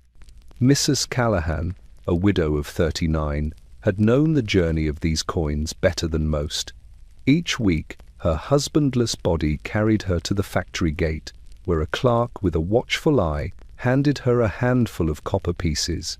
She clutched them tightly as she navigated the slippery cobblestones, imagining them as treasure, imagining them as power. By the time she returned home, wet from rain or sweat, the coins had already begun to lose their worth. A few lost to bribes demanded by landlords, a few stolen by the older children on errands to fetch bread, a few lost in the slippery gutters of the street. In room 7, the pennies and nickels were counted on the table. They were lined up in small rows, stacked into towers that wavered under the weight of hope. Tenants clustered around, each claiming their share, voices low with unease, afraid that speaking too loudly might invite fate to take more than it already had. Children sat cross-legged on the floor, toes pressing the boards, hands trembling as they nudged the coins with small, sticky fingers. Even at this, the coins never seemed to satisfy. One piece might buy bread that vanished by midday. Another might purchase water, barely enough for the morning. The landlord, Mr. Pell, watched all of this through his velvet voice, never through action. "I trust the arrangement is satisfactory," he would murmur, when tenants pleaded for more time to pay. The coins, he insisted, were sufficient. Any complaint was met with a polite, distant smile. He understood only accumulation and appearances, not sustenance or survival. In his ledger, every coin was accounted for. In the rooms above, every human need went uncounted, unnoticed, unfed.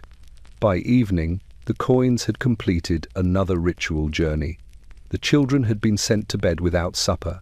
The stove had burned down to embers, insufficient to warm hands or spirits.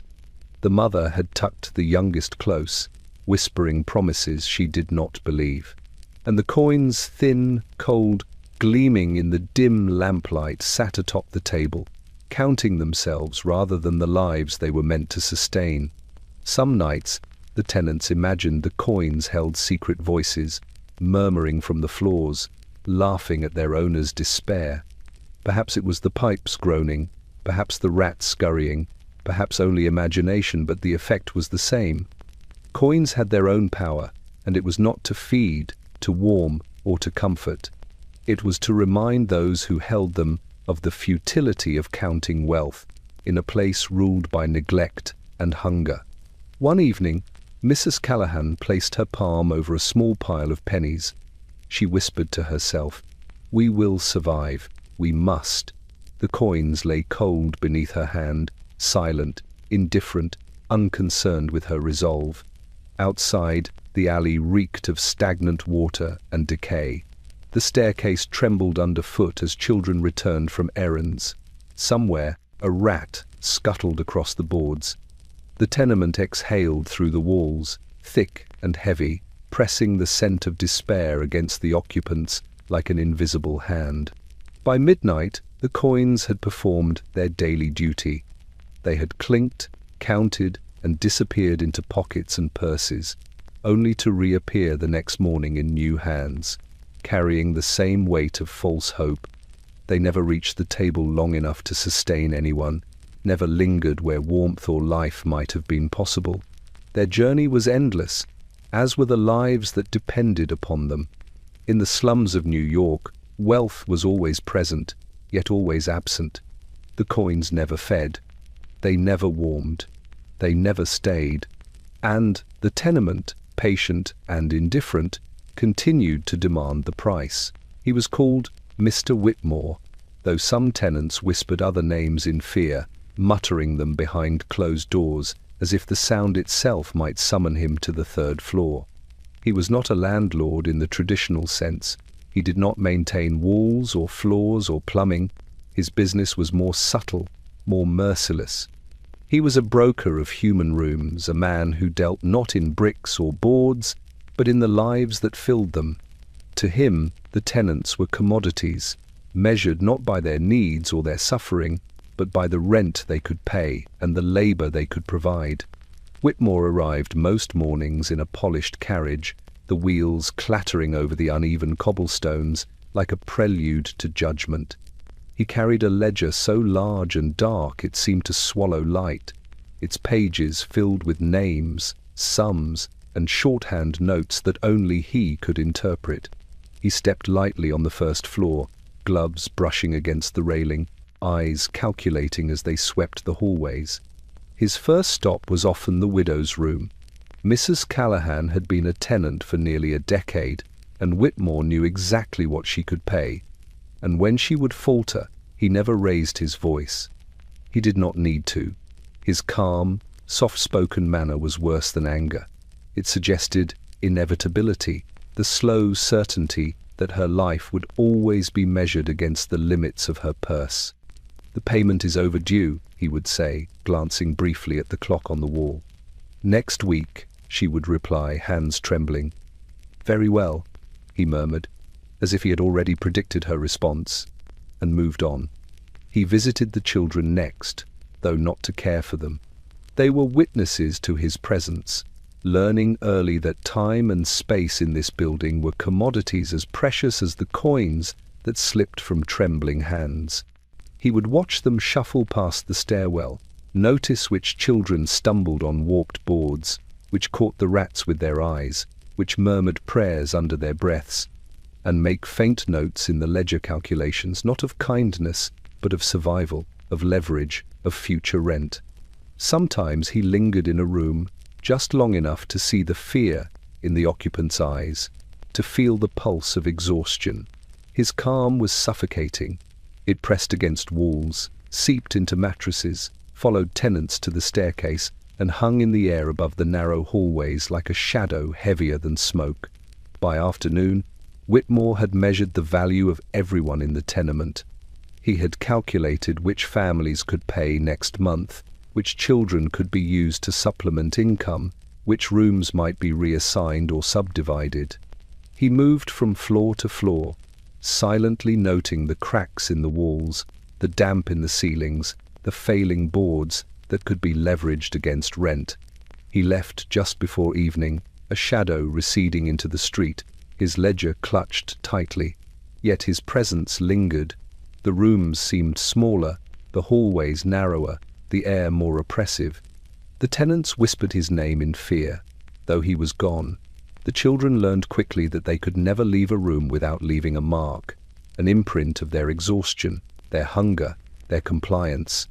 At night, as the tenement settled into uneasy sleep, the building seemed to groan with recognition. It had been measured, accounted for, and assigned. Every inch of space, every breath of air, every drop of water and morsel of bread had been observed and logged. Whitmore's ledger was more than paper.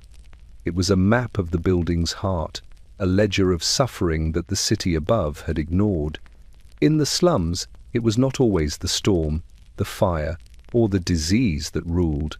Sometimes it was a man with a soft voice and a ledger, whose work ensured that misery remained precise, contained, and profitable. Mr. Whitmore, broker of human rooms, never raised his voice. He did not need to. The tenement itself complied willingly, for it recognized in him a reflection of its own meticulous cruelty.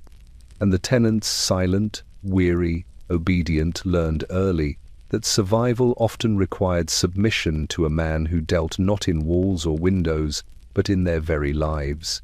The inspection was always announced in the manner of an approaching storm, not with letters, not with polite warnings, but with the deliberate, echoing footsteps of men in polished boots ascending the tenement's stairwell. Each step struck the warped boards with a metallic authority, a prelude to judgment, a herald of scrutiny. The tenants called them the inspectors, who announced their footsteps, and though they never carried weapons, their presence wielded more terror than any hand of the law.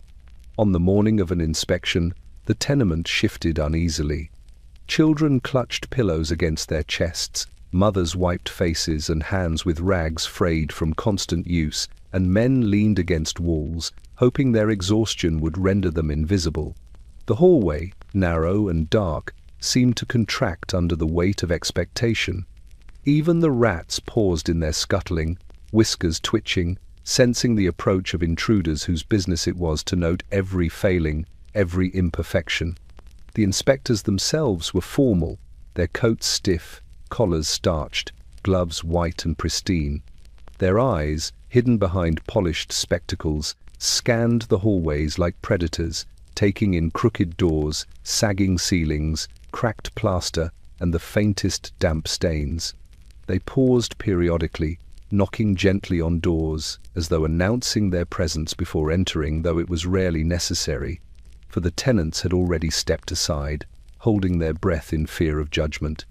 Mrs. Callahan, whose room had been a source of whispered notes and fearful speculation, straightened her thin frame and dusted her hands against her apron, pretending her meager cleaning was sufficient to impress. She moved through the motions with practiced grace, but beneath her calm exterior, her heart pounded. She had learned the routine. The inspector would note everything, but nothing would change.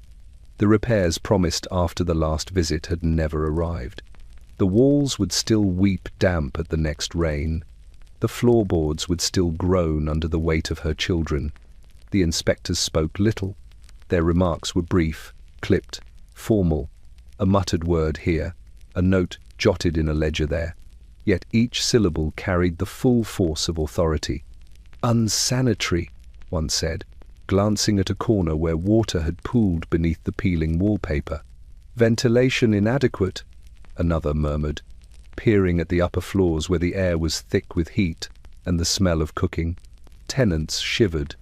They did not question the words. Experience had taught them that questions invited attention they did not wish to bear. The inspectors climbed to the upper floors, their boots striking the staircase in methodical cadence. The top floors bore the full brunt of their scrutiny, though the inspectors never lingered. They made their notes quickly, pausing only to glance at the listless children or the huddled bodies of mothers. They never stayed long enough to understand the building's life, its slow, creeping rot, or the way it seemed to breathe around its occupants. Once the inspectors departed, leaving behind the faint scent of leather and polish, the building seemed to sigh. Dust, dislodged by the polished boots, settled back into corners. The walls resumed their quiet drip. The pipes moaned as though disappointed by the lack of true intervention. And the tenants emerged cautiously from their hiding, knowing that nothing had changed, that the inspection was a ritual more than a remedy. Evening fell, and the tenement returned to its normal rhythm, children coughing softly, women stitching or washing, men resting from labor, rats reclaiming their pathways. The inspection, with its measured authority, was gone, but its echoes lingered in every hallway and room, a reminder of scrutiny without relief. In the slums of New York, the inspectors were not agents of mercy. They were shadows passing briefly through the lives of the desperate, leaving only the memory of their footsteps, and the cold certainty that the building and its tenants would endure untouched, unloved, and unchanged. On the corner of Mulberry and Bayard, in a building polished enough to impress the passers-by yet still smelling faintly of coal smoke, sat a man who had perfected the art of indifference. His name was Mr. Abernathy, a lawyer by trade, though his profession had little to do with justice in the slums of New York, and much to do with perpetuating the weight of human misery. He never looked up from his paperwork. He did not need to. The cries, the coughs, the pleas of the tenants were audible only if one wished to hear them, and Mr. Abernathy had long since trained himself to hear nothing. From a mahogany desk that gleamed under a dim oil lamp, he sifted through contracts, ledgers, and eviction notices with a precision so meticulous that one might imagine he thought the lives of the slums residents were merely numbers to be balanced, columns to be reconciled. He did not glance at the windows, which opened onto streets where tenements pressed against one another like wounded animals. He did not glance at the walls that wept or the staircases that groaned with fatigue. And he never, ever glanced upward toward the top floors where children slept, huddled against damp ceilings, and women prayed silently that the landlord would forget them for another day. Eviction notices left his office like sterile offerings. They were stamped, signed, and dated with the cold impartiality of winter frost. The letters themselves were polite, almost tender in tone, but the message remained unaltered. Pay your debts, or leave. Few tenants could comply. Few would survive the notice period. Mr. Abernathy did not concern himself with consequences. That was not his role. His job was to document, to file, to ensure that the machinery of property and law moved without interruption. Humanity, in all its ragged, sweating, suffering form, was irrelevant. Tenants whispered his name in fear. They knew he existed in the space between polite society and their own misery.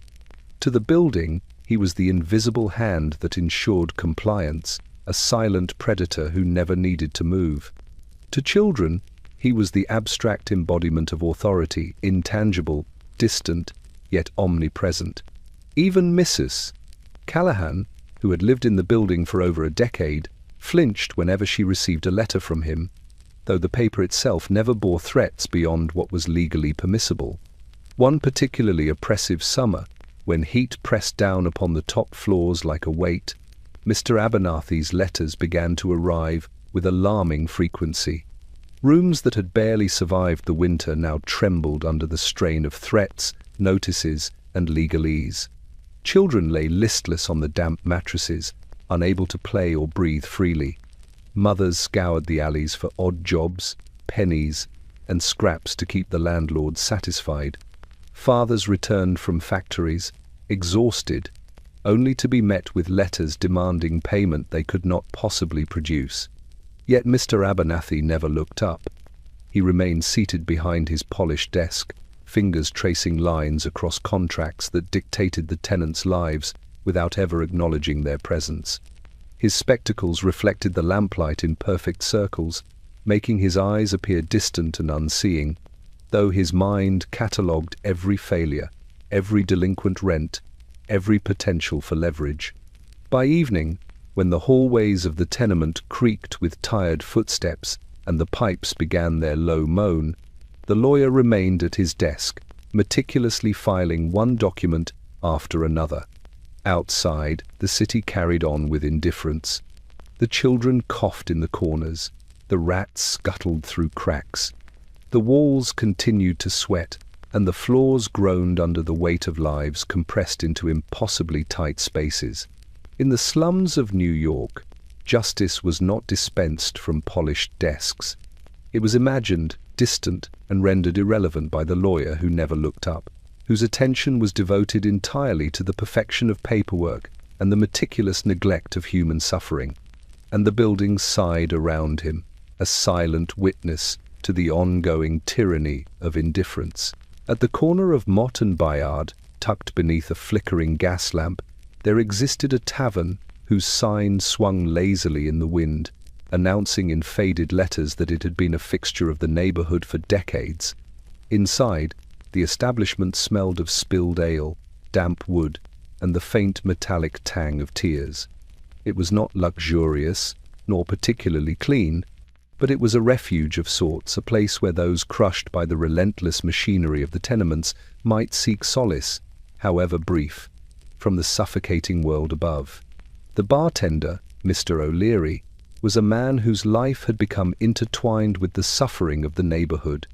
Broad-shouldered, with hands thick from years of scrubbing mugs and lifting barrels, he carried a quiet knowledge of sorrow that surpassed the eyes of any landlord, landlord's clerk, or lawyer. He knew the names of every tenant, the layout of every room, the weight of every burden they bore. He knew, without being told, which children had gone hungry the previous night, which women had cried softly into their pillows, which men had returned from the factories with their spirits nearly extinguished. O'Leary did not gossip, he merely listened. And sometimes, listening was the most dangerous occupation in the city.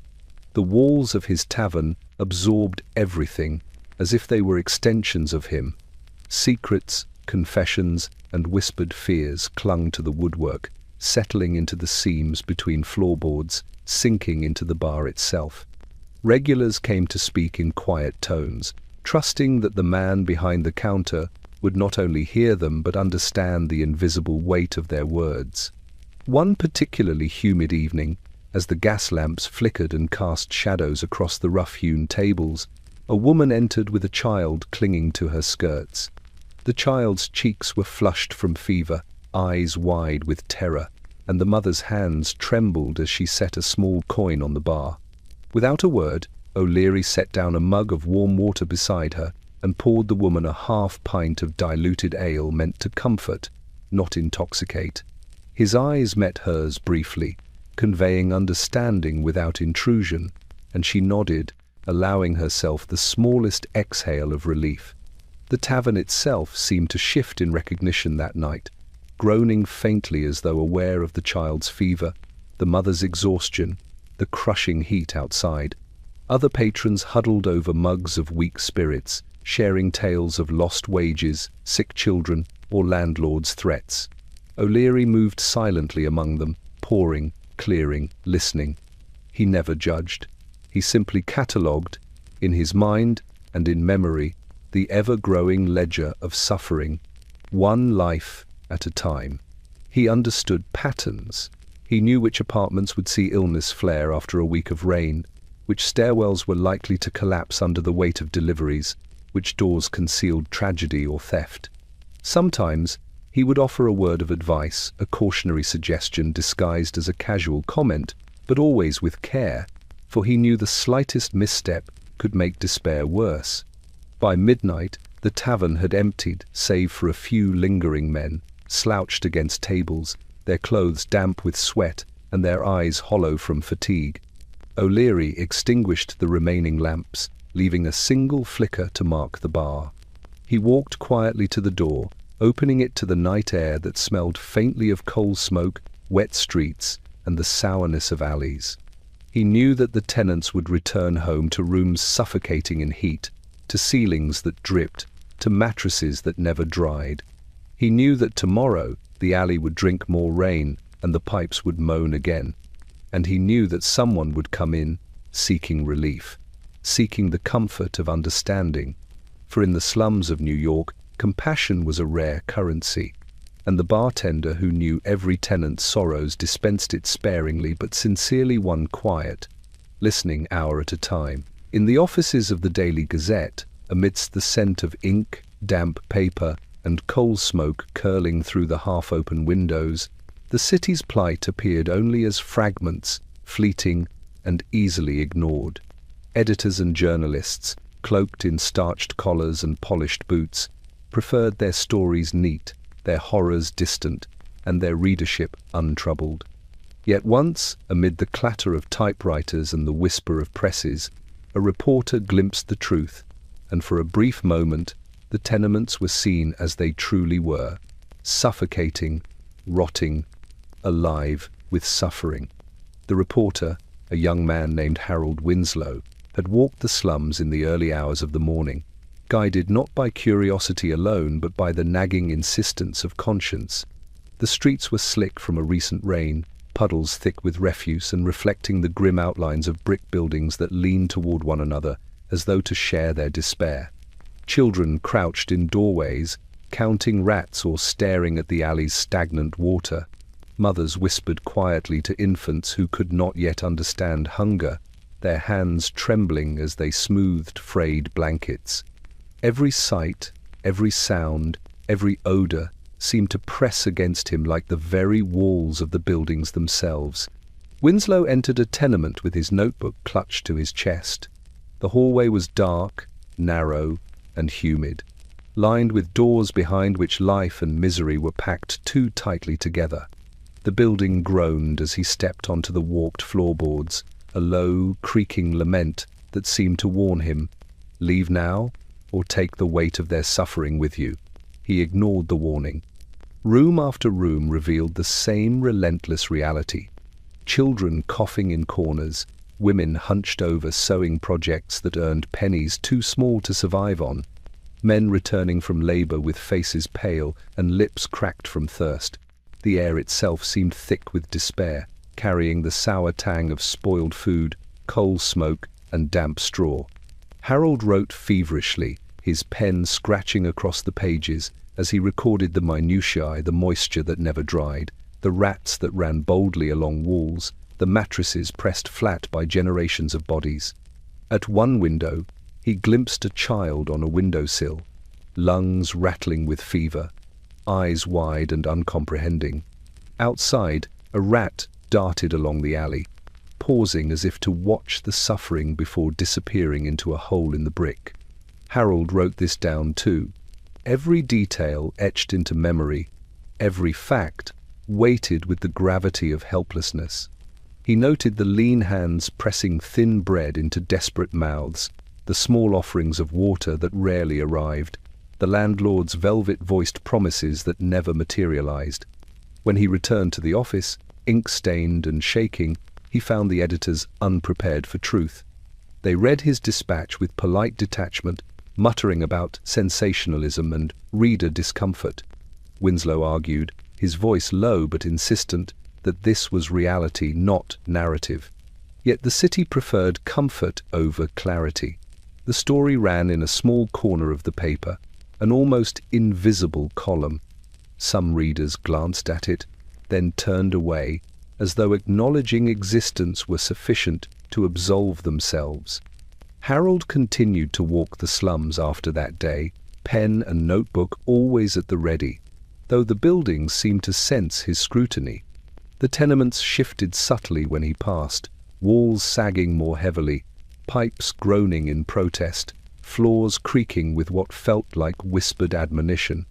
And each night, when he returned to his own small apartment, he carried with him the weight of 1,000 lives compressed into rooms too small, air too thick, and hope too fragile to survive. In the slums of New York, newspapers glimpsed the truth only rarely, and when they did, it was not celebrated. It was merely noted, faintly, like a sigh lost among the clamor of a city that preferred not to see. In the gloom of the tenement's second floor, a man named Thomas Keegan stirred quietly among the weary tenants, a spark of restless energy amid the oppressive weight of misery. He was tall, though stooped from years of labor. His hands were raw from carrying crates and scrubbing floors. His eyes, however, remained sharp, bright with the fire of conviction, a rare commodity in a place where hope was rationed like bread. Thomas had resolved, against the building itself, against landlords, and against the suffocating inertia of the slums, to organize the tenants. It began subtly. He spoke first with Mrs. Callahan and her eldest son, whispering as they gathered near the stairwell, their bodies tense and eyes darting to the shadows. He suggested small acts of unity, sharing scraps fairly, pooling coins to purchase a single loaf rather than squabble over crumbs, alerting one another when the landlord or his velvet-voiced clerk was near. The first murmurs were cautious.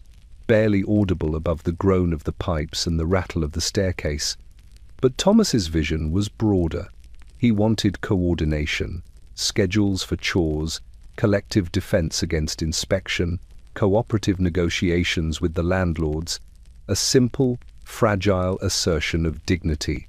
He sketched diagrams on scraps of paper, maps of the hallways, notes on water rationing, and strategies for maximizing limited heat and light.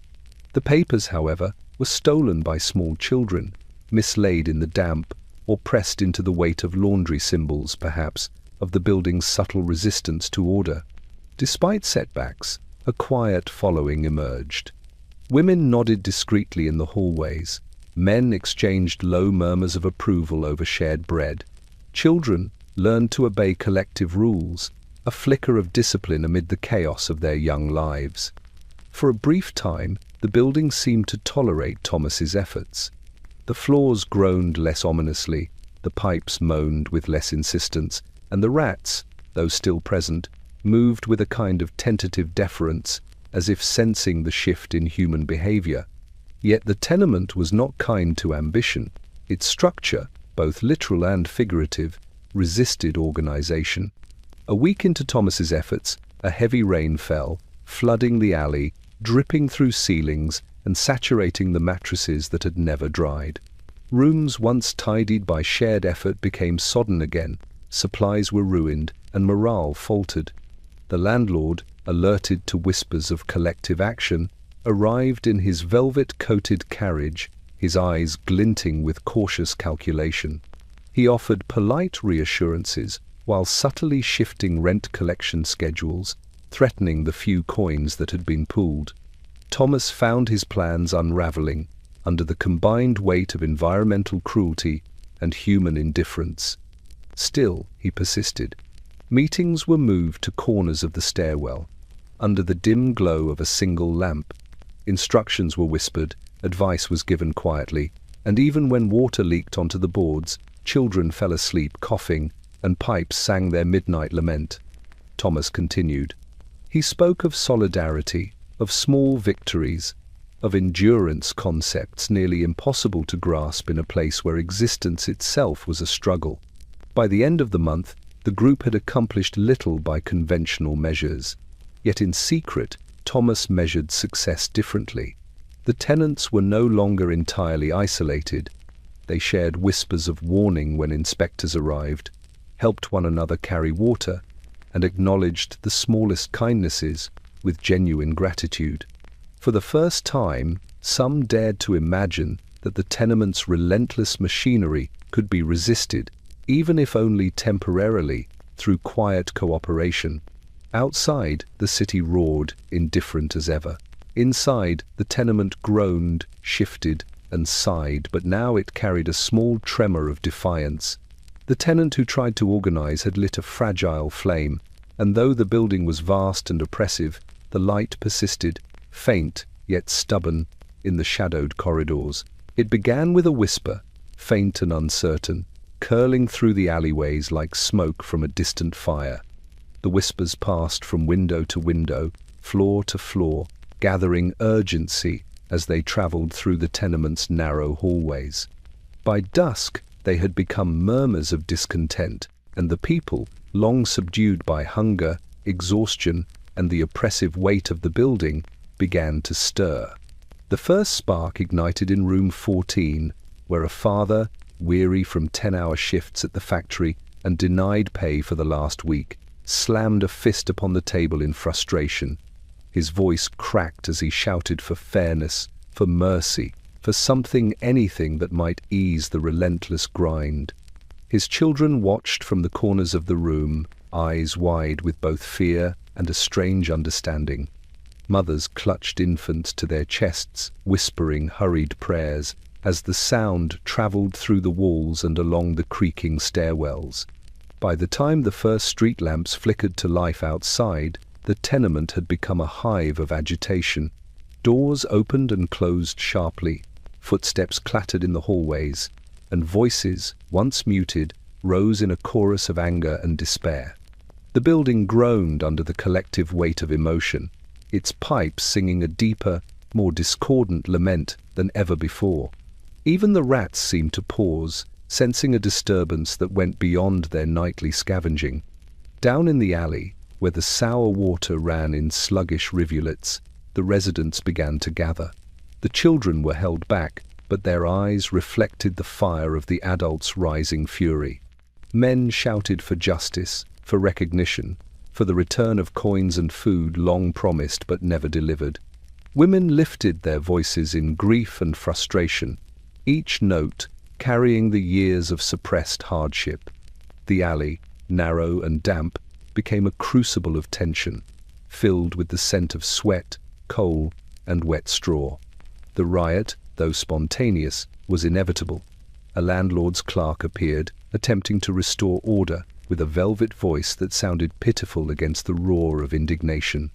Coins clattered to the stone as tenants hurled what scraps they had gathered. Pots, pans, and broken crates followed, striking the cobblestones with metallic resonance. The street lamps, flickering in the humid night, bore witness to the chaos, their feeble light casting long, quivering shadows that danced across the faces of the desperate. In room 7, Mrs. Callahan pressed herself against the wall, shielding her youngest as the shouting reached a crescendo. Her husband, hands blistered and raw, attempted to calm neighbors while defending their meager belongings from those driven by fear and hunger. Even the building seemed to tremble, as if participating in the upheaval, its warped floors and groaning staircases amplifying the discord. The police arrived late, their boots splashing through puddles, lanterns bobbing like lanternfish in the darkness. They barked orders, but the crowd's momentum could not be easily stilled. Windows rattled from thrown debris. Doors were slammed against walls. The air thickened with dust, smoke, and the collective heat of bodies long pressed into confined space. By midnight, the riot had lost its coherence, devolving into scattered shouting, hurried retreats, and the faint sobs of children awakened too suddenly to the brutality of survival. The street lamps continued their unblinking watch, their pale light illuminating the aftermath. Overturned crates, broken bottles, scorched rags, and the silent, exhausted forms of the tenement's inhabitants. When the chaos finally ebbed, the building sighed deep, resonant, as though acknowledging the storm it had endured. Upstairs, tenants returned to their narrow rooms, hearts pounding, bodies trembling, aware that their lives were unchanged by the night's violence, yet subtly altered by the recognition of their own collective strength. The city beyond the alley continued, indifferent, but within the slums, the riot had left its mark. A whisper lingered in the hallways, a tremor in the pipes, a memory in the boards, that even in misery, even beneath the weight of oppression, human will could rise, briefly, like fire flickering against the darkness. And the street lamps, faithful witnesses, bore silent testament to the night the tenants of New York refused to be invisible. He arrived with a camera slung over his shoulder, the brass fittings gleaming faintly against the dim light of the alley, a lantern swinging gently from his hand to ward off the shadows. His name was Jonathan Crane, a man of quiet determination and restless curiosity. Unlike the inspectors, the lawyer, or the landlord, he did not carry authority. He carried a lens, and with it, a light that pierced the tenement's gloom, however briefly, and forced truth into the open. Crane moved carefully along the cracked sidewalks, boots splashing in the puddles that had gathered after an early summer rain. He paused outside the building's entrance, inhaling the pungent cocktail of coal smoke, refuse, and damp plaster. His eyes, magnified by spectacles fogged from the heat and humidity, scanned the facade, noting the bowed windows, the sagging lintels, the faded nameplate above the door. Then he stepped inside. The hallway swallowed him in darkness, but Crane was not deterred. His lantern cast a small circle of light that trembled across the warped boards and cracked plaster. Dust floated in the glow, each mote a miniature ghost of the decades of suffering housed within these walls. The air smelled of sweat, rot, and stale bread, and it pressed against him as though the building itself were inhaling him for examination. Rooms opened one by one as tenants stepped back, wary of the newcomer and the strange contraption he carried. Crane set up his camera with deliberate care, adjusting the lens, the tripod, and the flash. He had spent years studying light, learning how to coax it into corners where it was forbidden, how to reveal truth hidden by shadows. Here, he would expose not a crime, nor an abstract misery, but life itself, the raw, unvarnished reality of the slums. In room 5, a mother soothed a coughing child with a damp cloth. Crane adjusted his lantern to catch the glint of fevered eyes, the paleness of flushed cheeks, the curve of a small hand clutching a ragged blanket. He captured the image, careful to preserve dignity, yet insistent on honesty. In room 9, a young girl clutched a tattered doll, its stitching loose from wear. The photograph froze the tension in her tiny shoulders, the silent exhaustion in her gaze. The top floor offered more. Here, the heat pressed down like a living weight. The walls wept moisture, the mattress sagged under generations of use, and the smell of sweat and sickness was almost overpowering. Crane moved slowly, mindful of his intrusion, yet knowing the necessity of documenting this life before it disappeared entirely. The flash illuminated the room briefly, revealing the breadth of human endurance in sharp, cruel relief. The wiry frame of a father sleeping upright, exhausted, the thin fingers of a mother clutching laundry she would fold at midnight. The children, pale-eyed and silent, who had grown accustomed to misery. Throughout the tenement, the camera's flash was a tiny rebellion against darkness. It did not restore warmth, nor clear the pipes, nor stop the rats. It did not repair the peeling wallpaper or halt the landlord's indifference, but it captured, undeniably, that life existed here and that suffering was its constant companion. Each photograph would carry the memory of walls that sweat, floors that groaned, pipes that sang, and the quiet resilience of human beings pressed beyond endurance. When Crane finally departed, the tenement exhaled. The dust settled, the shadows crept back into corners, and the tenants resumed their muted routines. But the light lingered in the air for a fraction longer than it had any right to. The photographs, preserved in darkness, would travel beyond the alleys and streets, reaching a world that had forgotten the people who lived within these walls. For a moment, at least, the tenement was seen, and in being seen, it mattered. Even if only briefly, the building's sorrow had been illuminated, recorded, remembered. The doorway on the second floor was narrow, its wooden frame bowed and splintered from decades of abuse and neglect. It had seen countless tenants pass through its threshold, but on this morning it became a stage for something that both haunted and illuminated the tenement's grim reality. The children posed there, frozen like small spectres of despair. The photographer, Jonathan Crane, had insisted they be arranged with care, his flash of light ready to capture the stark truths of poverty. The children, though unaware of the purpose beyond the immediate direction, understood something of gravity. They had grown familiar with being observed, measured, and catalogued. There were 6 of them in total. 2 brothers, wiry and pale, clung to one another instinctively, their bare feet pressed against the warped floorboards. One sister, no more than 5, balanced unsteadily on a chair, her small hand gripping the peeling paint of the doorway for support. The eldest, a girl of 11, leaned against the wall, her gaze distant, as though she had already glimpsed the future and found it wanting. The youngest, barely 4, clutched a ragged doll whose seams threatened to unravel with every shiver.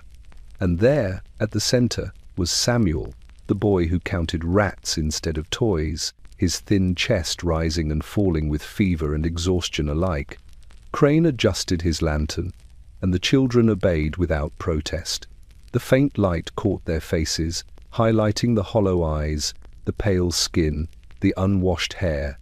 It also caught the despair that had been pressed into them by circumstance, the fear of eviction, the ache of hunger, the weight of generations who had known nothing but confinement and labor. They did not smile. They did not move beyond what was necessary. Their small bodies were instruments of silent testimony, each posture a testament to the relentless grip of poverty. Mrs. Callahan hovered nearby, her hands trembling as she adjusted collars and smooths hair that would never remain tidy for long. She whispered instructions, not for their beauty, but for the sake of the photograph, to capture their essence, their endurance, their sorrow. Every crease in a dress, every threadbare sock, every bruise and scratch was a record of survival. She knew that even this image, framed or printed, would never change the children's daily reality. Yet to see them posed was to confront the unspoken truth. The building had claimed them already, body and soul. Outside, the alley smelled of damp straw and sour water. The street was alive with the echo of carts and vendors, but the tenement absorbed all outside noise, leaving only the groan of the pipes and the whispering walls. Even the rats paused in their nightly routines, drawn by the unusual stillness in the hallway, as if the building itself were acknowledging the moment's gravity. Crane's flash illuminated the doorway, casting stark shadows that leapt across the walls and ceiling, capturing every expression, every detail of hair, hand, and posture. In that brief instant, the children were both subjects and witnesses. They were the living evidence of hardship that could not be ignored.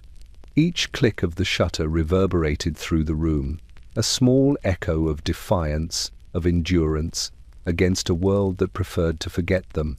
When the flash ended, the children relaxed slightly, but the tension lingered. They knew, as all tenants knew, that life would continue unchanged. Hunger would return, pipes would groan, rats would scuttle, floors would creak, and the walls would continue to press inward, suffocating the small, fragile lives within. Yet the photograph remained. It carried the story outside the walls, beyond the alleys, into a world that might finally see the truth. And for a moment, the tenement so often ignored, so often cruel, was recognized. In that narrow doorway, the children of New York's slums were immortalized, silent, pale, trembling, and undeniable. The report arrived on a Wednesday morning, delivered not by postman but by an unassuming clerk who tapped politely at polished doors in the drawing rooms of New York's wealthiest districts. The envelope was plain, unmarked, yet it contained revelations that would ripple through rooms lined with walnut paneling, crystal chandeliers, and velvet drapes. Inside was Jonathan Crane's collection of photographs, meticulously annotated, accompanied by observations recorded in the same precise hand that had captured the tenement's relentless despair. The first household to open the report recoiled instinctively. A lady in her morning gown clutched the edges of the pages, her rings glinting in the soft lamplight. She turned each photograph with delicate, almost fearful fingers, each image a vivid testimony of human suffering she had been trained to ignore. The children posed in doorways of cramped rooms, their eyes hollow yet defiant. The mothers hunched over stoves and sewing tables, their skin flushed with fatigue. The frail elderly leaning against warped walls, every detail pressed with clarity against the conscience of those who had spent their lives insulated from hardship. The report was more than images. Crane's words, economical, precise, yet laden with weight, described the moisture that never dried from walls, the pipes that sang their complaints at midnight, the mattresses flattened by generations of bodies, the alley that drank the rain and returned it sour. He catalogued the hours of toil endured in sweatshops hidden behind lace curtains, the coins that never reached the table, the landlord's velvet-voiced cruelty, the lawyer who never looked up from his papers. Each line was a meticulous audit of oppression, each paragraph a mirror reflecting the stark truth.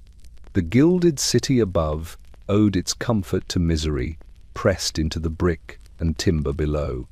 The drawing rooms reacted as if struck. Gentlemen straightened in their chairs, adjusting collars that now felt inconsequential. Maids hovered in corners, glancing at the pages and then at their mistresses, unsure whether to speak or remain silent. Some of the children of wealth, present for their morning lessons or supervised play, recoiled at the images, though they could not articulate the discomfort they felt. Every photograph, every annotation, was an affront to the polished world that had long preferred not to notice the shadows in which it thrived. Social commentary ensued in muted tones. Words like shocking, unprecedented, and inhumane circulated from mouth to mouth, yet were softened by polite laughter or an attempt at intellectual discussion. Few could stomach the directness of Crane's work without a measure of self-reproach. Questions were asked. Had these images been staged? Were the circumstances exaggerated? Could the poverty truly be so relentless? And yet, the evidence was undeniable. The photographs bore witness to realities that could not be glossed over by distance, wealth, or decorum. By afternoon, the report had reached every drawing room in the district. Servants whispered the same words, repeating them quietly to one another. The tenements, the children, the alleys, the wealthiest of citizens, paused in their routines, tea, embroidery, ledger work, acutely aware that their ease was built atop suffering so vast it had gone unnoticed for decades. Some pledged aid discreetly, knowing that charity could not erase the inequity but might alleviate some of its sharper edges. Others, more uncomfortable, turned the pages over without comment, stacking them on the sideboard as though the weight of reality might dissipate if left untouched. And in the slums, unaware of the stirrings above, the building continued to sigh, to groan, to drip. Pipes still sang at midnight. Mattresses still absorbed generations of sorrow. Rats still scuttled through damp hallways. Yet, for the first time, a portion of the world above had glimpsed what had always existed, lurking quietly beneath the gilded streets, the tenement's relentless truth, now immortalized in ink and light. Shaking the drawing rooms from their long, comfortable slumber, he arrived at the tenement just after sunrise, when the fog still clung to the narrow streets and the alleyways smelled of damp straw, coal, and refuse left overnight. Samuel Harrington, a reformer of some renown and little patience for social niceties, walked with a determined stride, boots splashing through puddles that carried the sour tang of the city's neglect. He carried nothing but a notebook, a pen, and an unflinching resolve to witness what polite society preferred to ignore. The building groaned under his steps, pipes squealing in protest, as though the tenement itself recognized the intrusion. He paused briefly at the entrance, inhaling the heavy, cloying air, and adjusted the sleeve of his coat, already damp from the morning mist. Every breath pressed against his lungs like thick cloth. Every step along the warped boards of the hallway reminded him of the lives crammed inside, and yet Harrington did not hesitate. Inside, the building was alive with activity, each room a small universe of struggle. Mrs. Callahan carried a basin of tepid water, her knuckles white from effort. Children shuffled in bare feet across floorboards slick with sweat and dust. Laundry hung in sagging lines that crisscrossed the hallways, dripping faintly onto the steps below. The faint mewling of infants and the cough of fevered children provided a harsh, unrelenting soundtrack. And through it all, Harrington walked, notebook open, pen moving swiftly, recording the details with precision and care. He spoke to no one unless approached, yet his presence alone drew attention. Mothers, weary from unceasing labor, glanced from behind doorways, curious and wary. Children paused in their meager games, counting rats or chasing shadows along the walls. Even the rats themselves seemed to sense his calm scrutiny, momentarily halting in their scuttling to observe the intruder before vanishing into the cracks and gaps. Harrington climbed the stairs methodically, noting the worsening conditions with each floor. On the third floor, he lingered near the window where the coughing child sat, perched on the sill to draw what little air the outside offered. The boy's chest heaved with fever, and his mother pressed a damp cloth to his forehead, whispering prayers that went unheard. Harrington wrote furiously, capturing the pallor of the child's skin, the tension in the mother's shoulders, the faint, acrid smell of sickness that had settled into the room like a second layer of paint. In room 12, he found a family of immigrants, recently arrived, already on the brink of despair.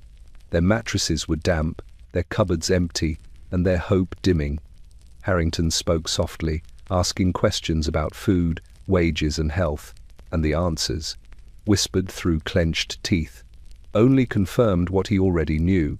The tenement, like the city itself, was a machine for grinding human endurance. By noon, Harrington had catalogued every observable detail. The walls were crumbling, the ceilings leaking, the floors groaning under their own history. The pipes hummed and hissed like trapped spirits. And yet, despite the stench, the heat, the oppressive gloom, he moved with an almost unnatural steadiness, walking from room to room, observing, recording, and acknowledging the humanity that still clung stubbornly to the tenants. When he finally descended the staircase to the street, he paused, inhaling the damp air of the alleyway and feeling the weight of the building behind him. The tenement exhaled in a low groan, almost as if it recognized the intrusion of one who saw its truth unflinchingly. Harrington stepped into the light, notebook tucked under his arm, boots caked with mud, and walked toward the offices where his observations might be transformed into words that could pierce the gilded chambers of indifference. In the slums of New York, the city ignored the cries, the coughs, and the despair. But the reformer, moving through the stench unflinching, bore witness to the suffering, offering a measure of recognition where there had been none. And for the briefest of moments, the tenement itself seemed to acknowledge that its story was no longer invisible. It began quietly, as most tragedies do, with a faint crackle near the top floor of the tenement. A lamp, knocked over by a restless child or perhaps a gust of wind from a poorly latched window, set a small mattress aflame.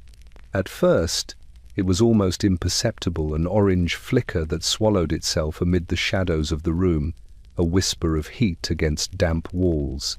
But the building was old, its timbers dry in places, weakened by decades of moisture and decay, and the spark found purchase easily. The tenants noticed first through smell. A faint, acrid smoke rose, curling toward the ceiling before drifting into the hallways. "Mrs." Callahan sniffed cautiously, her hands frozen over the laundry she had been folding. Children, playing with cracked toys and counting rats, paused mid-step, their small eyes widening. The heat, initially mild, crept along the floorboards like a living thing, hungry and patient.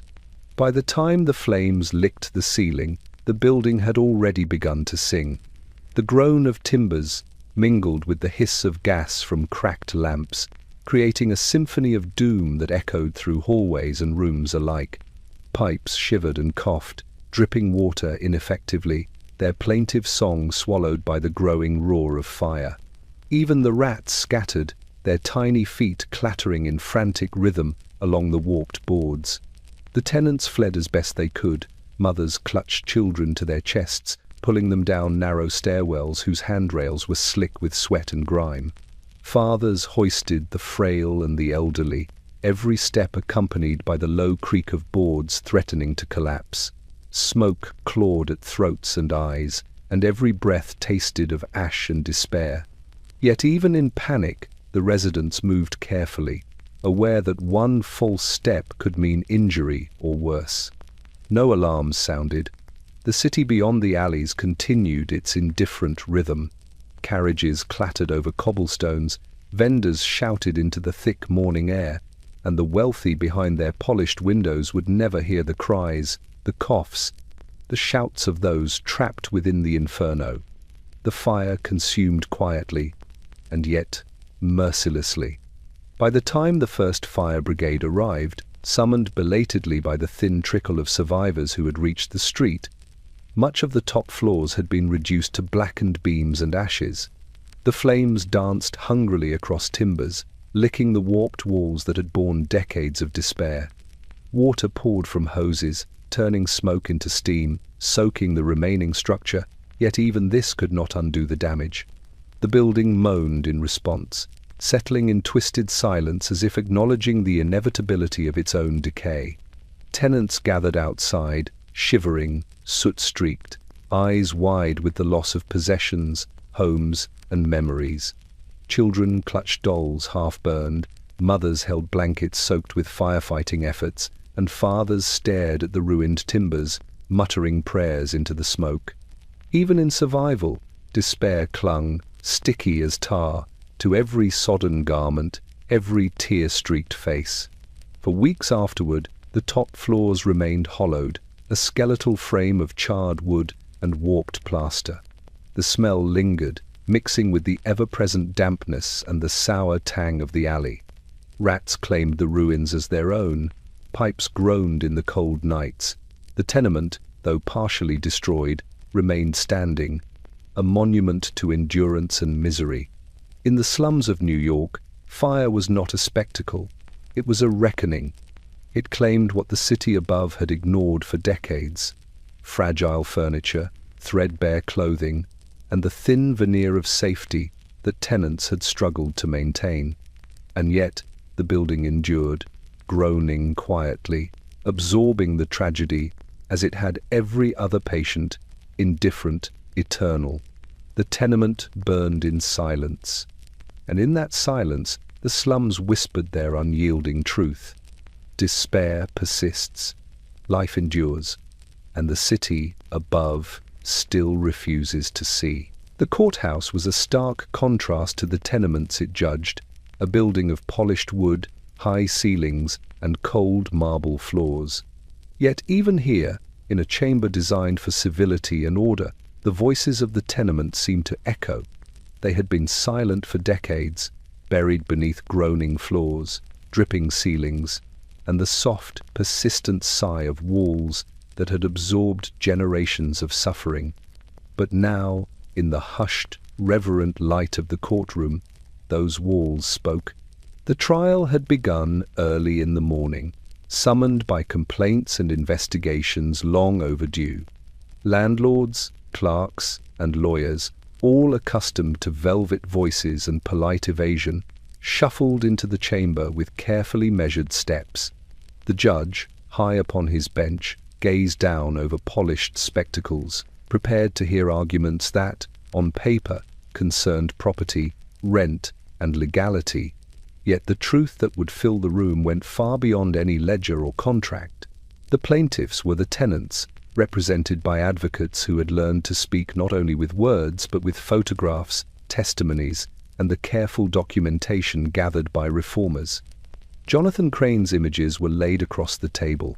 Children posed in doorways, their small frames contorted by the constraints of space and poverty. Mothers hunched over cooking fires. Men with exhausted eyes and calloused hands. The photographs were not illustrations, they were evidence, a ledger of human endurance in a city that preferred to ignore its own shadows. As witnesses were called, the walls of the courtroom seemed to lean in closer, absorbing every whispered statement, every tremor of the voice. The tenants spoke of ceilings that leaked, of floors that sagged beneath generations of use, of mattresses that never dried, of heat that never reached the top floor. They described alleys that drank rain and returned it sour, pipes that sang at midnight, rats that ruled corridors, and inspectors whose footsteps carried no relief. Each word struck the chamber like a soft hammer, reverberating against polished wood and marble with an unsettling persistence. The landlord's representatives replied with measured politeness, offering reassurances, legal technicalities, and deflections. They spoke of duty fulfilled, of maintenance scheduled, of obligations met. But the evidence, every photograph, every testimony bore witness to another reality. that the building itself, its structure, and its management had long been instruments of quiet cruelty. The air in the courtroom grew thick, almost palpable, as if the tenement's breath had followed the tenants, pressing against every judge, clerk, and spectator. When the children were called to testify, their voices were soft, hesitant, yet piercing in their clarity. They spoke of hunger, of fever, of the night spent counting rats because toys were rare, of waking to dripping ceilings, of the heat that never reached the upper floors. The judge, accustomed to formal disputes of property, leaned forward, momentarily aware that he was hearing the living truth, not a legal abstraction. By late afternoon, the room had grown quiet, the spectators unnerved by the weight of testimony. Even the wooden panels seemed to thrum faintly with the sorrow of years, carrying the voices of those long ignored into the minds of all present. The tenant's words, reinforced by photographs and witness statements, demanded acknowledgement not just of technical violations, but of the human suffering enmeshed in every brick and beam.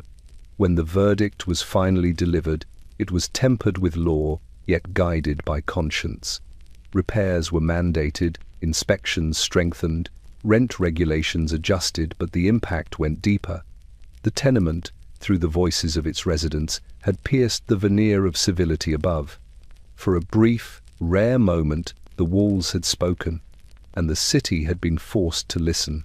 In the days following the courtroom verdict, the city stirred uneasily. The tenements remained, still hunched against the narrow streets, their walls sagging, their pipes groaning, their floors trembling beneath the weight of countless lives.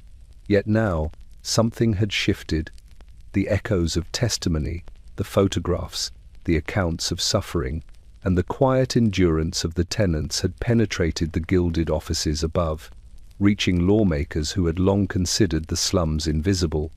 A new law was drafted not in bright ink or gold-trimmed parchment, but in the shadows of sorrow, written in ash and grief.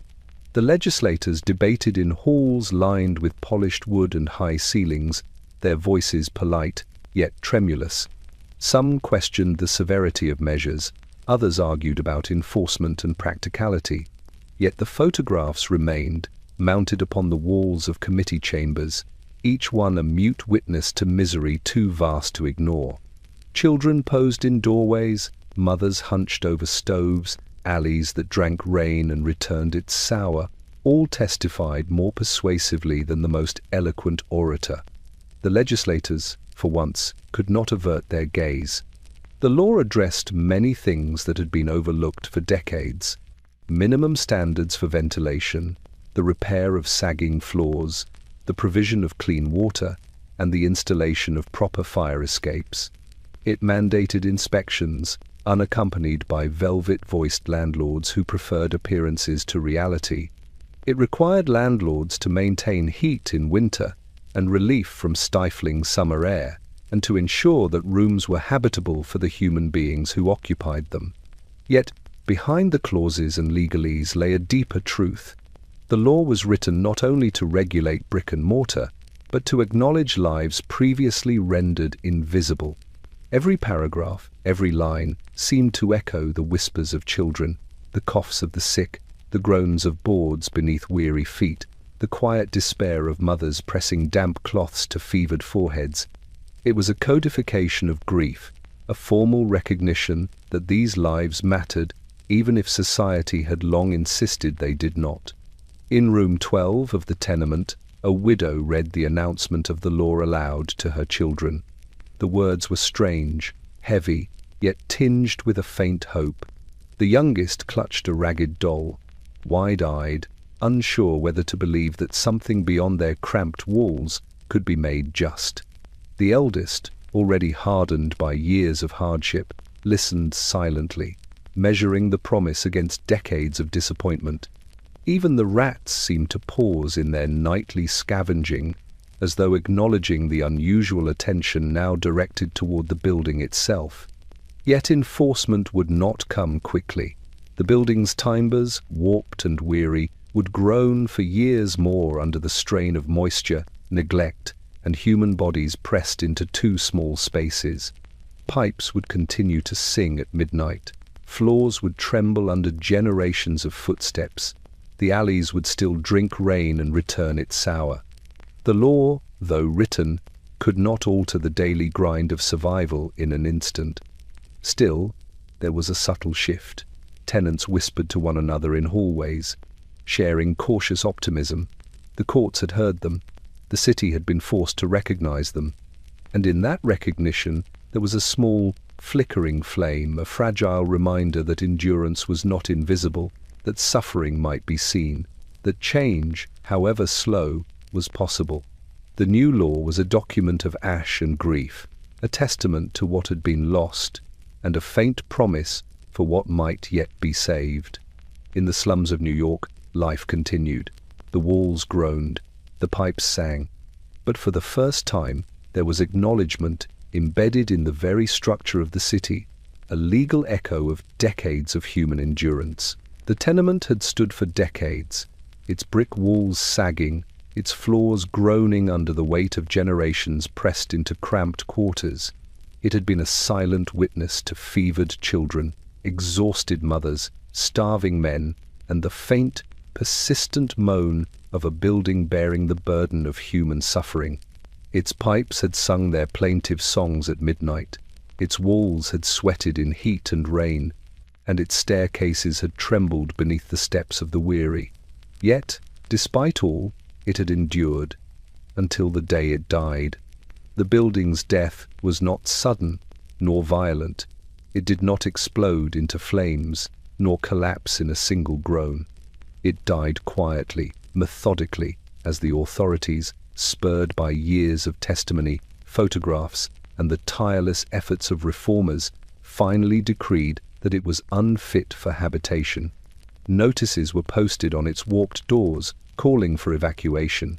Families, accustomed to threats and inspections, read the words with a strange mixture of relief and fear. Some wept quietly, others packed slowly, dragging threadbare mattresses and tattered clothing through the hallways one last time. The building itself seemed aware of the change. Its timbers creaked differently, as if preparing to release a long-held breath. Water dripped more heavily from the ceilings, pooling in familiar corners, as though the walls wished to leave a final memory of dampness behind. Pipes groaned with what sounded like resignation, rattling against the floorboards in a rhythm that mirrored the tenants' hesitant steps. Even the rats moved with unusual urgency, scuttling toward the exits, sensing the end of the home that had sheltered them as much as it had imprisoned them. For many, the evacuation was bittersweet.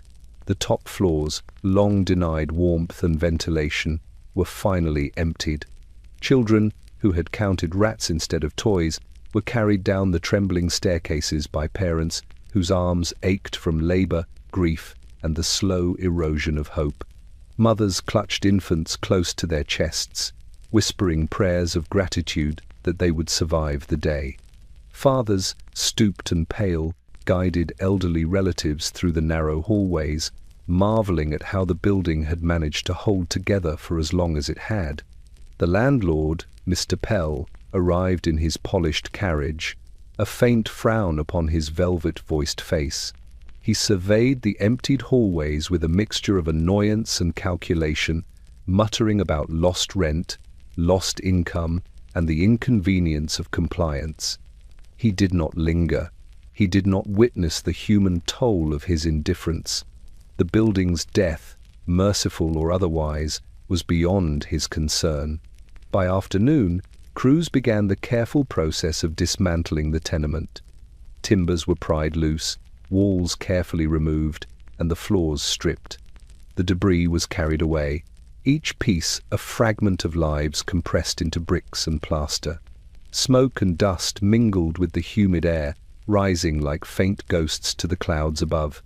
Neighbors watched silently, recognizing in the destruction a rare act of mercy, even if it came too late for some.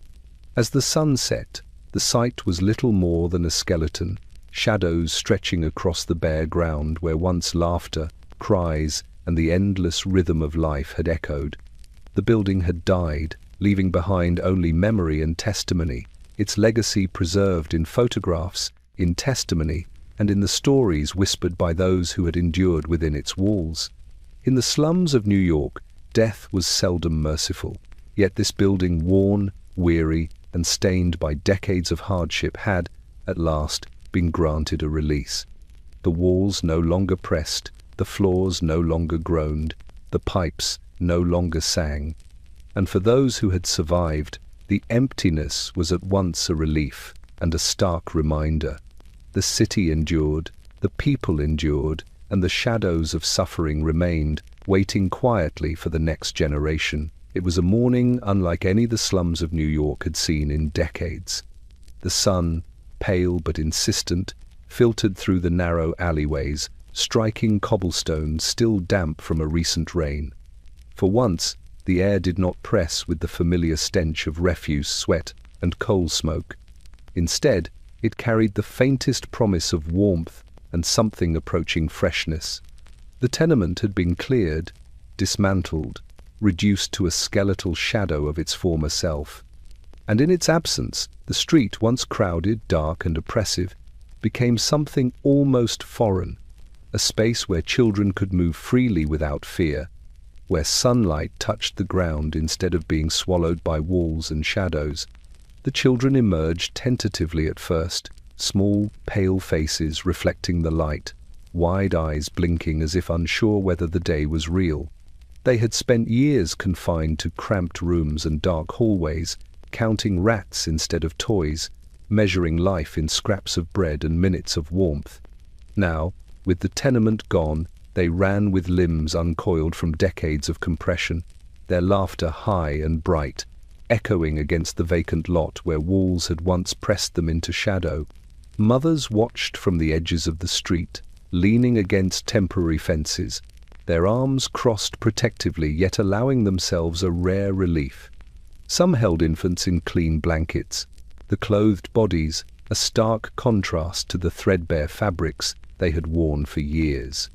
They smiled faintly at one another, sharing a glance of acknowledgement that this moment, brief, fragile, impermanent, was victory of a kind that no reform, no law, had yet fully granted.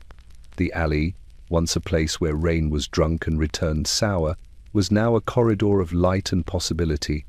Small streams of water still pooled in depressions, but they reflected sunbeams instead of the sour tang of rot. Rats scuttled only along the edges, wary now of the noise and movement, their dominion displaced. Even the trees lining the far end of the street seemed to lean slightly toward the children, their leaves trembling in the sunlight like small applause. Among the first to run was Samuel, the boy who had long counted rats instead of toys. His chest rose and fell with exertion, his cough subdued by the sheer exhilaration of open space. He darted along the cobblestones, weaving between the other children, his eyes wide with an unfamiliar wonder. For a moment, he forgot the fever that had plagued him, the damp that had pressed against his mattress, the relentless grind of survival. For a moment, he was simply a child. At the far end of the street, a group of girls gathered, skipping rope and singing softly to one another, their voices carrying across the open space. Their dresses, though still worn and patched, fluttered freely in the breeze. They twirled and laughed, unconcerned with walls, ceilings, or the omnipresent shadows that had long haunted them. Mothers watched, eyes glistening, as sunlight warmed faces that had seldom known comfort, and warmth became more than an abstraction. Fathers, too, allowed themselves to linger outside, leaning against the low fences, stretching stiff limbs, and speaking in quiet tones of hope and endurance. The street was alive with movement, yet it was silent in a new way. The oppressive weight of walls and ceilings had lifted, leaving only the soft cadence of running feet, laughter, and the occasional bark of a dog. For the first time in living memory, the street belonged to the children. Their joy, fragile and tentative, was uninterrupted by inspectors, landlords, or pipes that groaned in despair. For the first time, sunlight touched skin, eyes, and hair unimpeded. It lingered in the cracks of the pavement, illuminating every small smile, every hesitant step, every breath drawn freely. The tenement was gone, the alley reclaimed by light. And in that narrow, temporary moment, the city's youngest voices had the space to remember what it meant to be alive. In the slums of New York, such a day was rare. But for the children who finally played in sunlight, it was nothing less than a miracle. By evening, the street where children had run freely in sunlight had quieted, and the shadows lengthened across the cobblestones, as if the day itself were sighing. The lot where the tenement once pressed its weight against the narrow street was now empty, a hollow space where wind stirred dust and scraps of paper that had once carried messages, homework, and fragments of hope. For the tenants who had endured decades of confinement, the momentary liberation was already beginning to fade, carried away by the inexorable march of the city that had given them, briefly, a taste of freedom. The city, gleaming above the slums, did not pause to acknowledge what had been witnessed. Horse-drawn carriages clattered along polished avenues. Shopkeepers tallied coin with indifferent precision. Bells rang for churches, and the wealthy walked in neat rows past the market, observing neither the alleyways nor the hollowed lot below. To them, the tenement's absence was merely a footnote, an administrative detail in a city too busy to remember the lives pressed into its brick and mortar. Yet, in the alleys and empty streets, the memory lingered. Children huddled in corners, their skins still damp from running, their lungs still catching the fleeting thrill of open air. Mothers tucked their small ones close, whispering prayers that the world above might someday care enough to act before new walls rose again. Fathers leaned against fence posts, exhausted, knowing that the reprieve was fragile, that the city's indifference could restore tyranny in as few steps as it had permitted liberation. The pipes groaned faintly in the distance, carrying the echo of previous years. Rats, cautious and observant, scuttled along the edges, sensing the absence of human bodies, yet anticipating the day when people would return, bringing their chaos, their hunger, and their resilience. The walls, now dismantled, seemed to murmur faintly in the imagination of the onlookers, reminding them that the past endured, even if the present chose to forget. Jonathan Crane's photographs, those captured moments of suffering and endurance, had traveled beyond the alleys, beyond the courts, and into offices and drawing rooms where city planners, philanthropists, and distant observers glimpsed the truth. For a fleeting time, awareness rippled through polite society. Yet the reports, discussions, and letters were quickly absorbed into the city's machinery, digested by bureaucracy, and filed away under categories, statistics, and expenditure lines. The human stories, so vivid and immediate, were slowly distilled into abstractions, forgotten almost as swiftly as they had been recorded. Still, in the minds of those who had lived it, the experience remained. The groaning staircases, the sweat-laden walls, the midnight pipes, the alley that drank and returned rain sour, the children counting rats instead of toys they endured in memory and whisper. The city's forgetfulness did not erase them, it only delayed recognition. The tenement, though gone, had left its imprint in the flesh, in the psyche, and in the shared understanding of survival under conditions that the world preferred to ignore. As night fell, the city continued its indifferent hum. Street lamps flickered along polished avenues, horse hooves echoed on stone, and distant voices carried the air of commerce and order. Yet in the hollowed spaces once occupied by suffering, silence reigned, a silence heavy with memory, warning, and unacknowledged pain. The city forgot, as cities do. The tenement, its walls collapsed, its rooms empty, its children dispersed, had been erased from view, yet not from history. And in the shadowed corners of alleys, in the minds of mothers and children, in the quiet groans of timber and pipe still echoing faintly beneath the earth, the truth endured. Suffering had existed, endurance had persisted, and though the world moved on, The memory of the slums lingered, stubborn and unyielding,